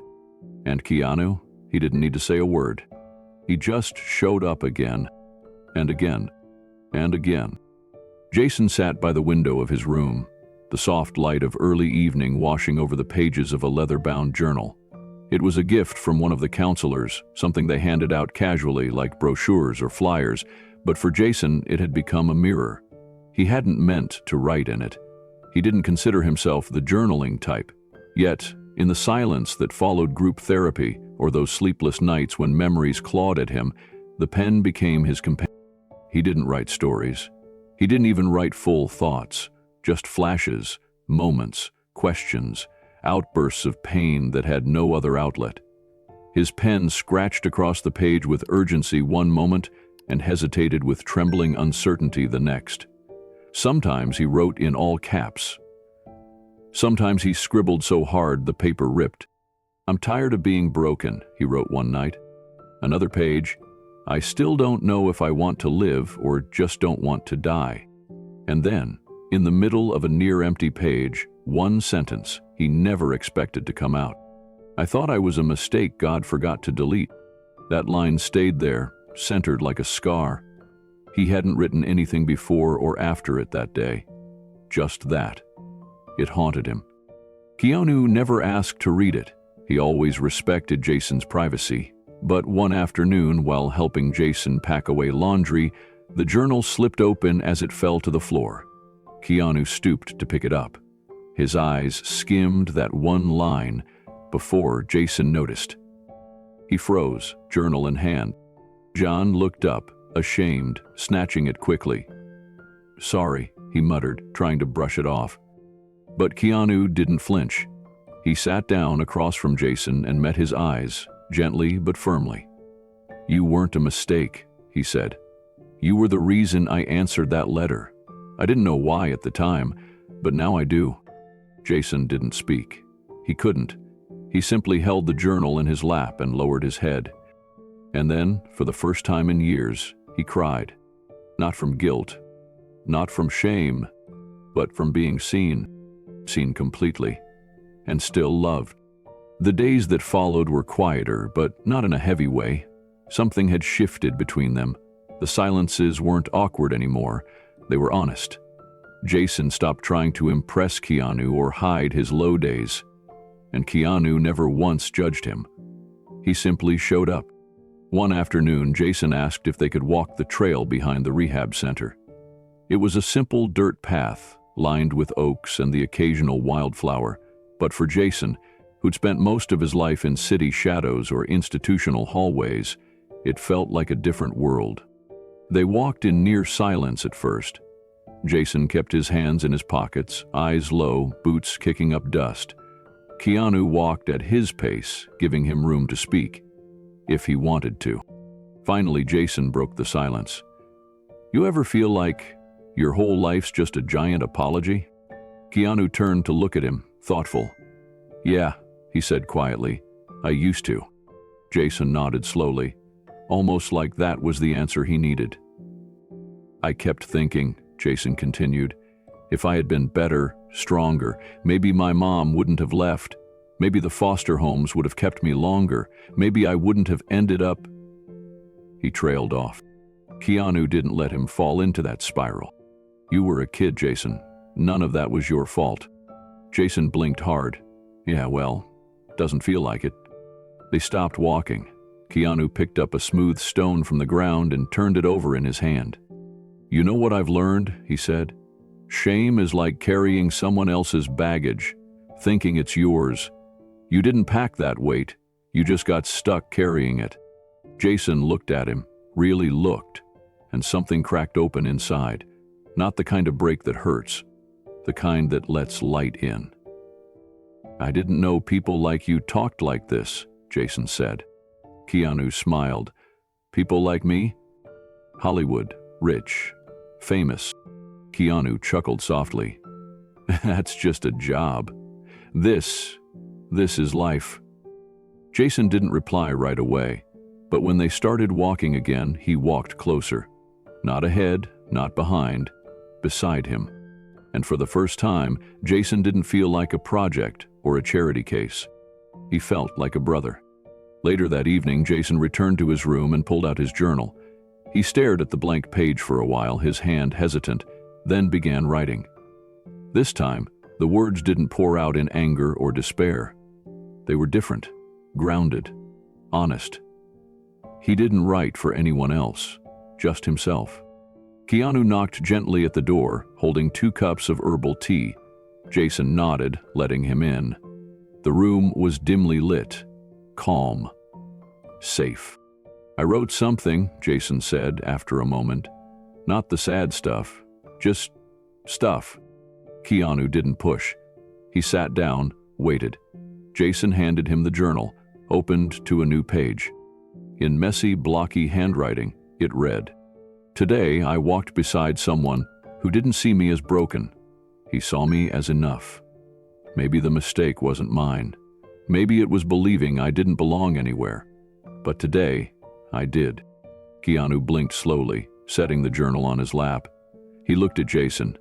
Not like a project, not with pity, just deep understanding. "I meant what I said before," Keanu whispered. "You were the reason I answered that letter. I didn't do it out of guilt. I did it because something told me I wasn't supposed to walk this path alone." Jason swallowed hard, his voice barely audible. "I don't know what to do with that." "You don't have to do anything," Keanu replied. "Just stay." Jason covered his face with one hand, his shoulders trembling. Not from shame, but release. Not from fear, but the weight of finally being seen. And Keanu? He didn't offer a lecture or a solution. He just stayed, sat with him in it. In the quiet, something powerful took root between them. Not built on genetics or charity or obligation, but presence, consistency. The decision to stay when walking away would be easier. Later that night, Jason added one last line to his journal before turning off the light. "I think I'm starting to believe that I was never a mistake, just a story that hadn't been finished yet." The morning air was crisp, laced with pine and the distant whisper of birdsong, as Keanu laced his boots at the edge of the rehab center's property. He glanced back toward the main building where Jason stood hesitantly, arms crossed, unsure whether to follow. But after a moment, Jason stepped forward. No words, just footsteps crunching gravel, slow and uncertain, until he caught up beside his brother. They had talked about taking this hike for a week. Jason was stronger now, less pale, and the tremors had mostly stopped. His shoulders sat higher.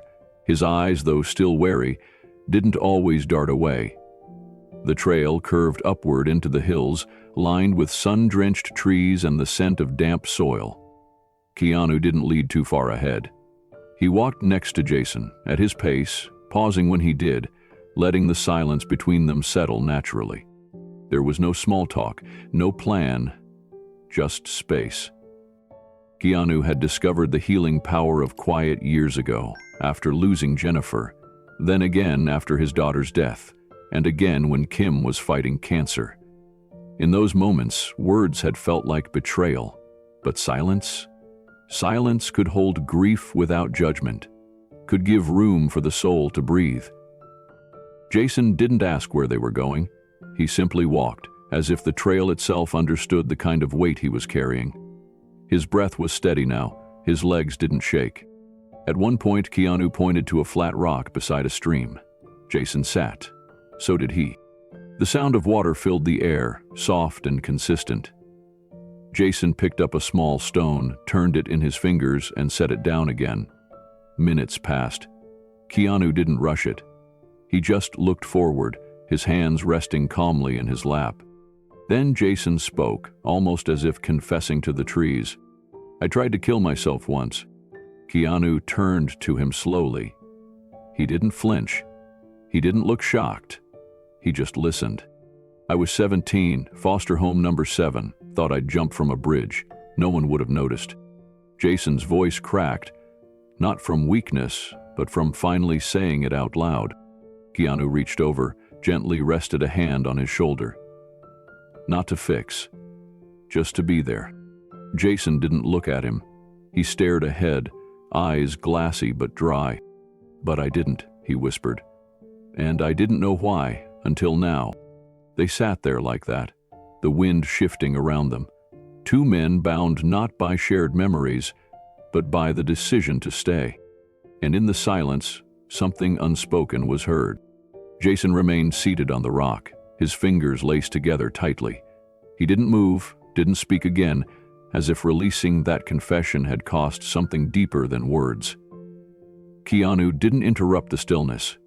He knew how sacred silence could be, how, in moments like this, presence mattered more than anything spoken. A hawk circled high above them, its cry distant but clear. The forest around them was alive in a quiet kind of way. Wind brushing the leaves, branches swaying, the creek whispering past stones. It wasn't emptiness. It was fullness, without noise. Jason finally let out a long breath, his voice low and thoughtful. "I used to think silence was punishment, like being invisible, like screaming in a crowded room and nobody turning around." Keanu nodded slowly. "I used to think that too." Jason turned, surprised. "You? After Jennifer? After my daughter?" Keanu's voice trailed off, but he didn't have to finish. It wasn't just loss. It was everything disappearing. Even me. I'd go whole days without speaking. People assumed I was being private, but really, I just didn't know if my voice still belonged in the world. Jason studied him, absorbing it. For the first time, he saw not the movie star, not the man from billboards or headlines, but someone who had known a silence louder than pain. Keanu gestured to the space around them. "But out here, I realized something. Silence isn't empty. It's honest. It's where the soul finally has room to stretch out. You don't have to perform grief or pretend healing. You just get to be." Jason swallowed hard. "And what if being hurts? Then you let it hurt," Keanu said gently, "until it doesn't anymore." A long pause followed. Not awkward, just full. Jason shifted slightly on the rock, his posture more open now. "I always imagined my brother would be someone with answers, someone who had everything figured out." Keanu smiled faintly. "Then I would have disappointed you anyway." They both chuckled, a real one this time. Small, but sincere. Jason looked down at his hands. "You think I can really change?" "I think you already are," Keanu said.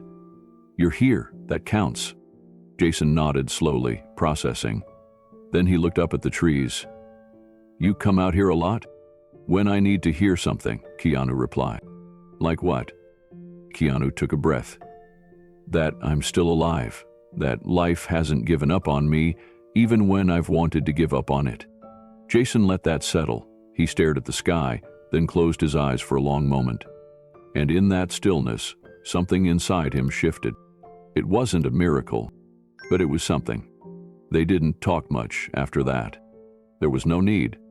They sat side by side, the sun melting lower into the horizon.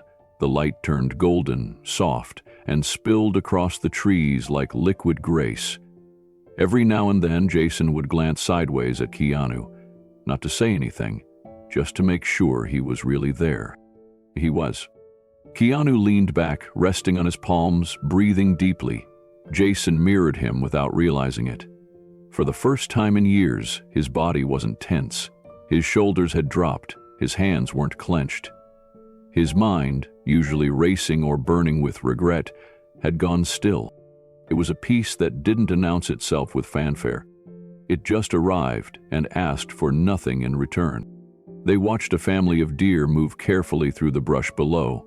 Jason pointed silently, smiling, and Keanu nodded with quiet acknowledgement. There was something healing in witnessing gentle things. Not just surviving, but thriving in a world that often felt too loud, too cruel. Jason broke the silence with a soft confession. You know, I don't think I've ever watched a sunset without wondering what I had to do next. Keanu looked at him. And today? Jason swallowed. I don't know, I just don't feel lost right now. Keanu's smile didn't stretch far, but it was real. That's a start. Jason hesitated, then asked, what if it all comes back tomorrow? The shame, the urges, the voices in my head? Keanu replied without pause. Then we sit here again, as many times as it takes. Jason's eyes welled up, but he didn't cry. Instead, he nodded, then turned back toward the light. They stayed on that overlook long after the sun had dipped beyond the trees.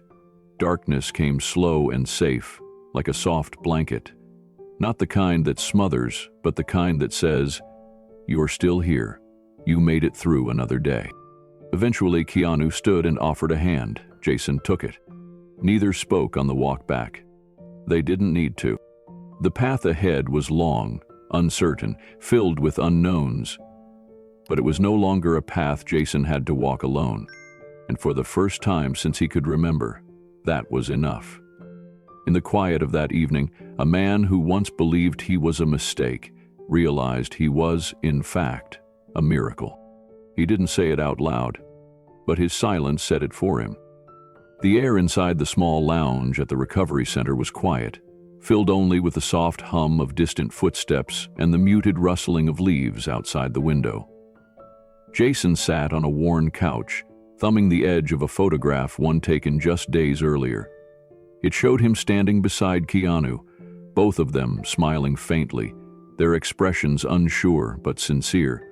One man was a household name, the other had spent most of his life not knowing if he belonged anywhere at all. Keanu entered the room with 2 mugs of tea in hand.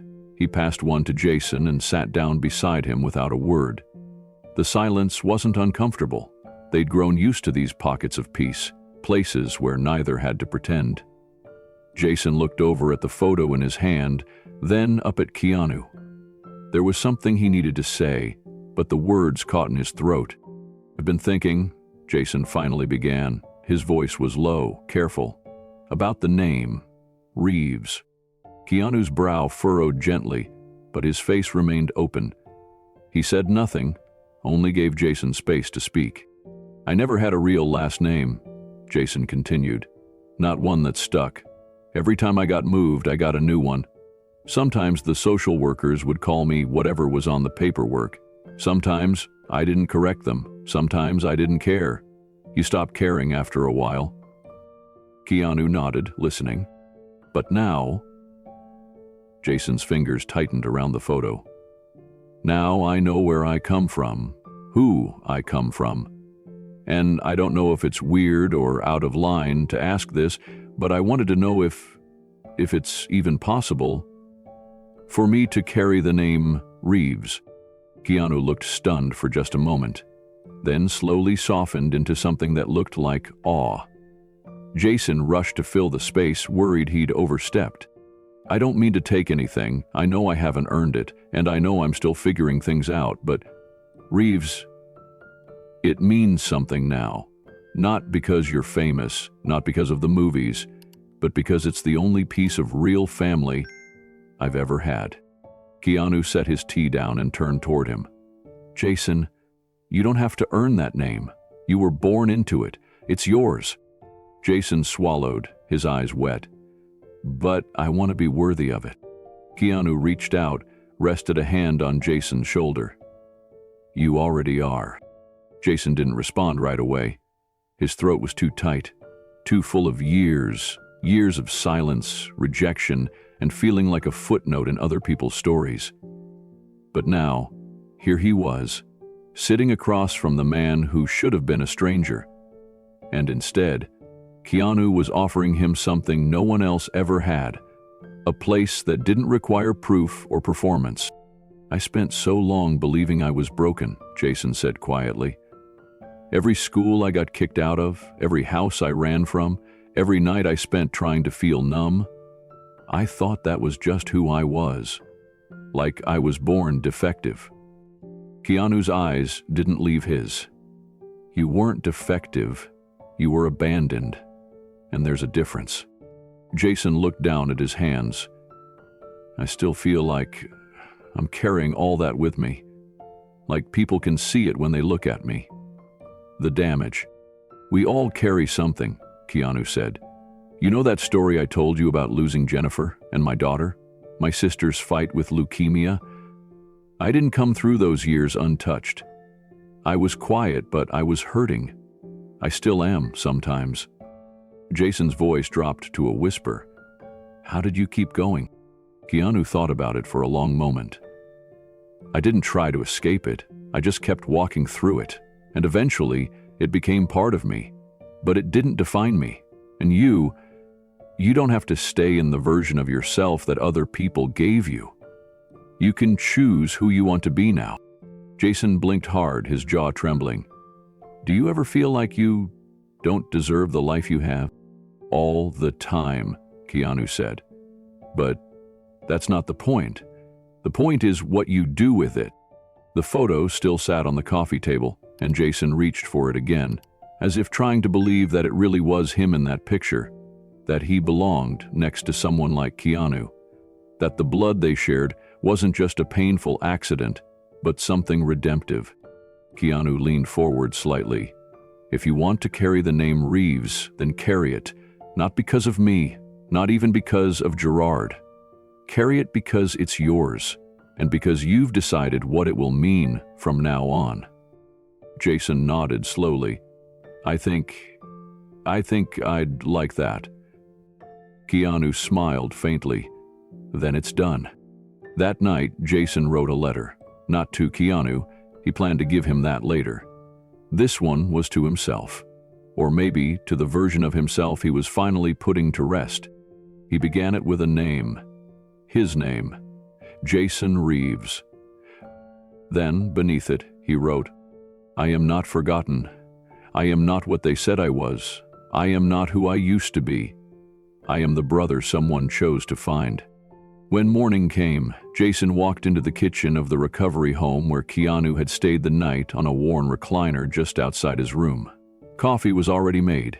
Keanu was there, barefoot, reading a paperback book that looked older than both of them. Jason slid into the chair across from him and laid the folded letter on the table. "It's not much," he said, voice hoarse from sleep and emotion, "but I needed to say it." Keanu didn't open it right away.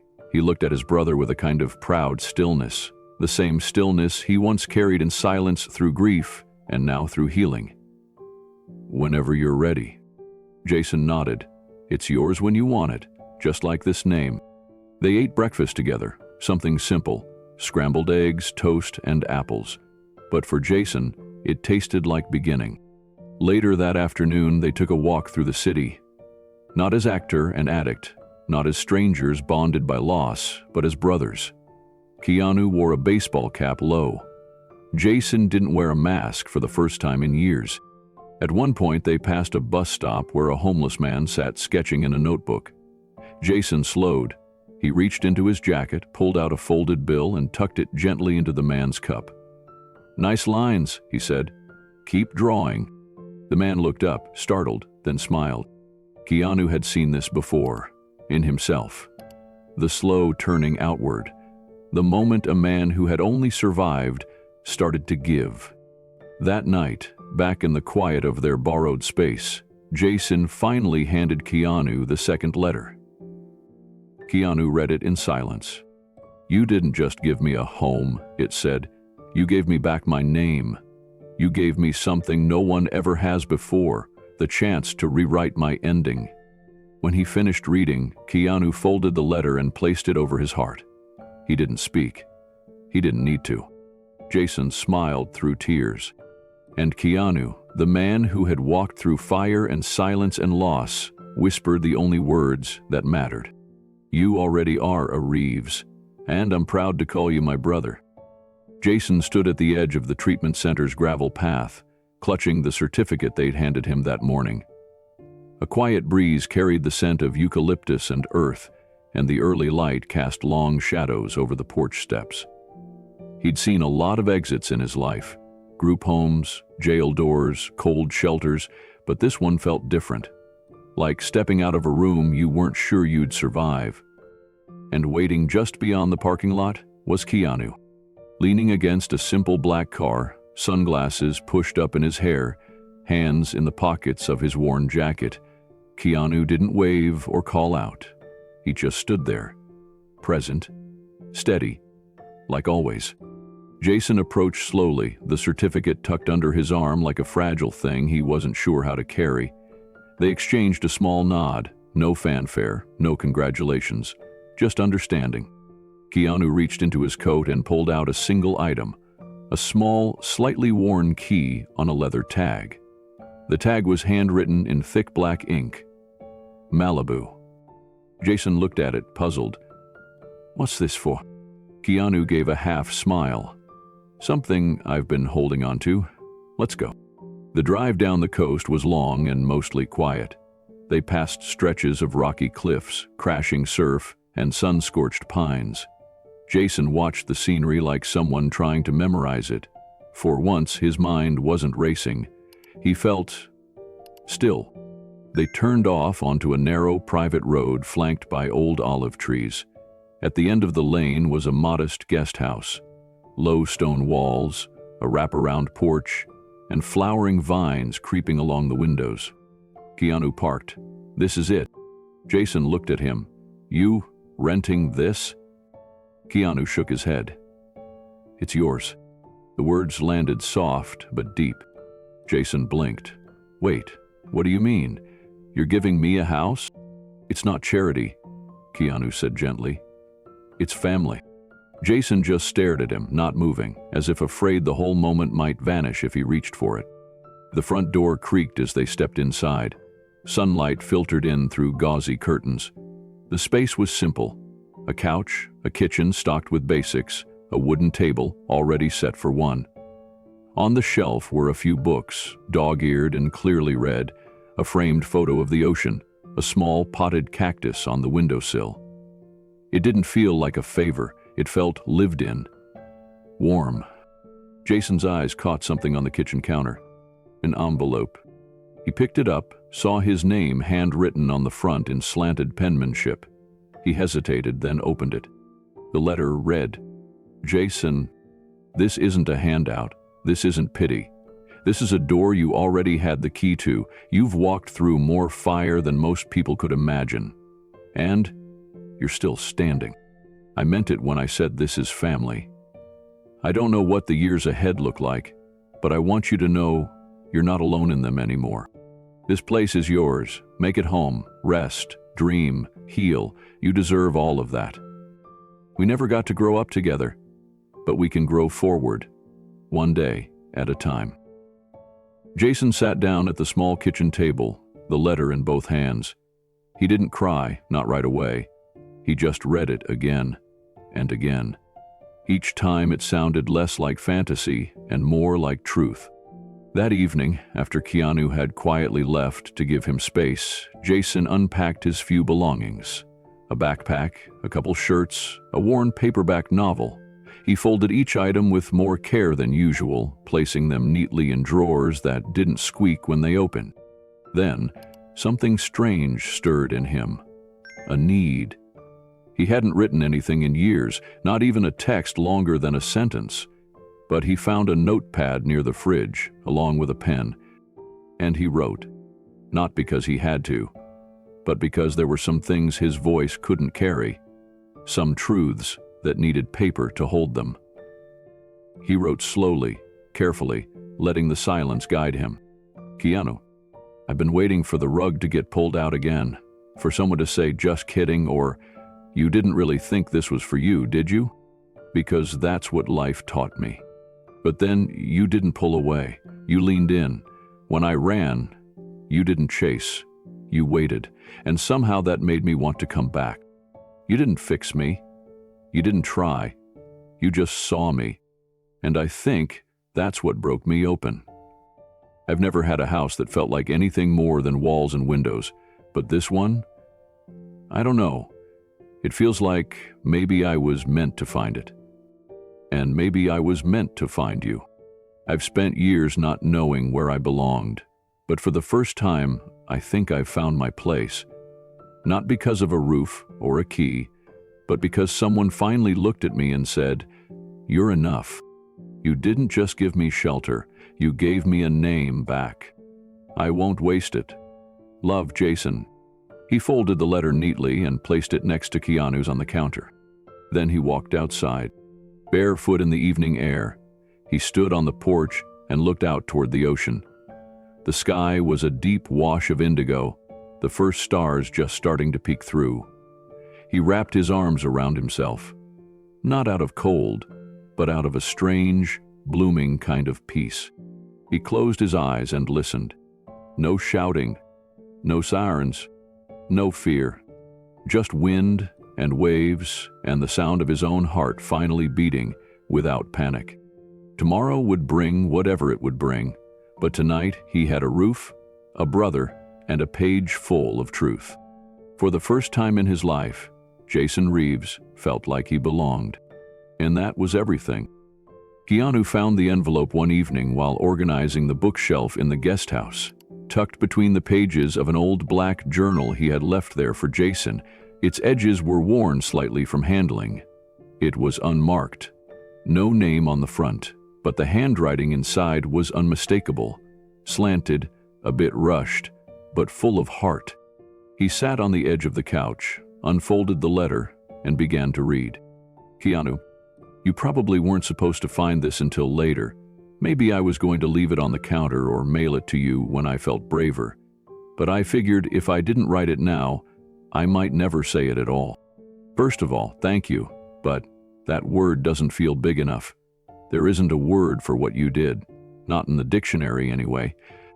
You didn't just give me a room with clean sheets, or a view of the ocean, or 3 meals a day.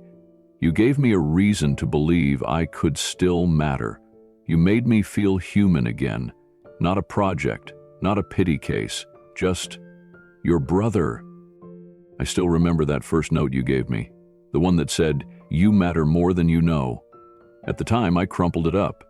I thought you were just another stranger trying to check a box and feel good about it. But you weren't. You never walked away. You listened before you spoke. You showed up without cameras. You never asked me to be someone I wasn't ready to be. And somehow, in all that silence and patience, you saw me. I spent most of my life thinking I was a mistake God forgot to delete. That's what I wrote in my journal once. You found it, I know you did. And you didn't say anything to embarrass me or make me feel weak. You just looked me in the eye and said, "You were the reason I answered that letter." That moment changed me. Not overnight, but it started something. A crack in the wall I'd built around myself. I always wondered what it would feel like to have a brother. I used to imagine one. When I was younger, in the system, I made up stories in my head. He was taller than me, smarter. He played guitar, sometimes the piano. He had kind eyes, and he didn't let the world harden him. Turns out, I didn't imagine you. You're real. When you handed me that key to this house, I almost couldn't breathe. I didn't know what to say. I'm not used to receiving things without strings. But you said something I'll never forget. This is not charity. This is family. I didn't grow up with that word meaning anything good. Family, to me, used to mean yelling and hunger and cold nights and locked doors. But you redefined it. You made it safe. You didn't just give me a roof, Keanu. You gave me back my name, the part of me I had buried, the part that still wanted to be someone, the part that could still care, still dream, still love. I've been clean now for 97 days. I write it down every morning. I look in the mirror and say it out loud. Not to prove anything to the world, just to remind myself that I'm still here, still trying. I know there will be hard days.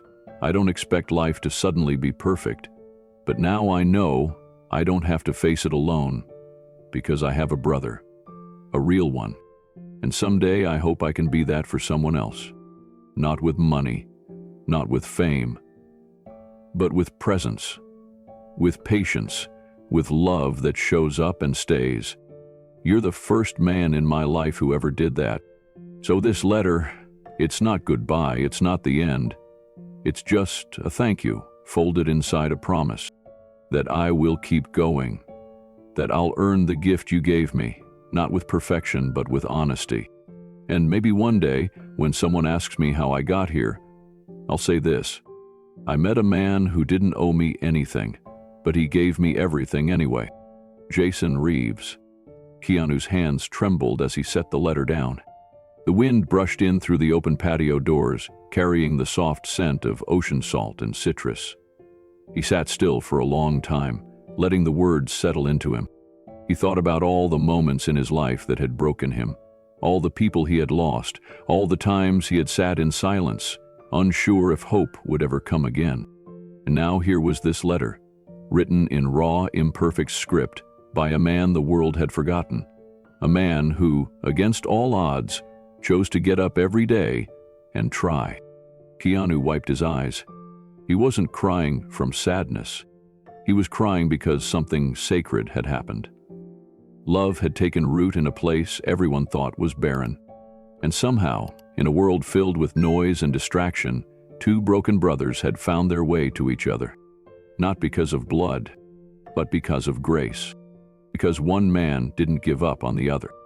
And because, somewhere in the mess of pain and silence, someone had the courage to write one last letter. And someone else had the heart to read it. Family isn't just who you're born to, it's who shows up when no one else does. I answered a letter, but found a brother. And that changed everything. That's how Keanu's voice carries over the final scene, calm, reflective, and full of grace. Jason walks beside him on the quiet sands of Malibu. There's no fanfare, just footsteps in rhythm, waves rolling in. Two men once bound by silence, now bound by choice and brotherhood. It had been months since Jason completed his recovery program, but the transformation wasn't just external. He stood straighter now. His eyes no longer darted in search of escape. They focused. They rested. He'd taken a job helping others navigate early recovery, volunteering part-time at a youth shelter. They listen to me, he once told Keanu, because they know I've walked where they're walking. Keanu said nothing, just smiled. That was enough. In the journal Jason kept at the guest house, page after page told the story of a man rediscovering who he was. Not Keanu's shadow, not Gerard's mistake, just Jason Reeves. A man with a name, a path, and a purpose. And now, the world would never be the same. Letters poured in after Jason's story quietly made its way into the world through a foundation update Keanu had allowed, just one paragraph long. It didn't mention his name, just a phrase. A brother found in silence, now working to break the cycle for others. That was all it took. People reached out, not to praise Keanu, but to share their own stories. A sister who helped her brother out of addiction. A father who reunited with a daughter after 20 years. A woman who took in her niece when no one else would. Each letter a reminder that hope multiplies quietly, like waves. Keanu sat with Jason one evening, watching the sun dip low. Jason held a guitar loosely, strumming chords not to perform, but to soothe. Keanu looked over and said, "You're writing your own songs now?" Jason grinned. "Trying. Guess I finally have something to say." They fell into a comfortable silence. And when Jason stood up, brushed the sand off his jeans, and extended his hand to help Keanu up, it wasn't the gesture that mattered. It was what it symbolized. They were walking forward now, together. The past hadn't vanished. It never would. But it didn't define them, not anymore. As the screen fades, Keanu's voice returns, gentle and slow. Sometimes the most important thing you'll ever do is show up. Not with answers, not with perfection, just with presence. That's what family does. The final shot is simple. Jason and Keanu, two silhouettes walking toward the horizon, no music, just the sound of waves, and one quiet message on the screen. This incredible story is dedicated to the ones who stay, the ones who reach back, the ones who believe a name can be redeemed. If this incredible story moved you, share it with someone who needs hope. Who showed up for you when you were at your lowest? Tell us in the comments. Maybe your story becomes the reason someone else doesn't give up.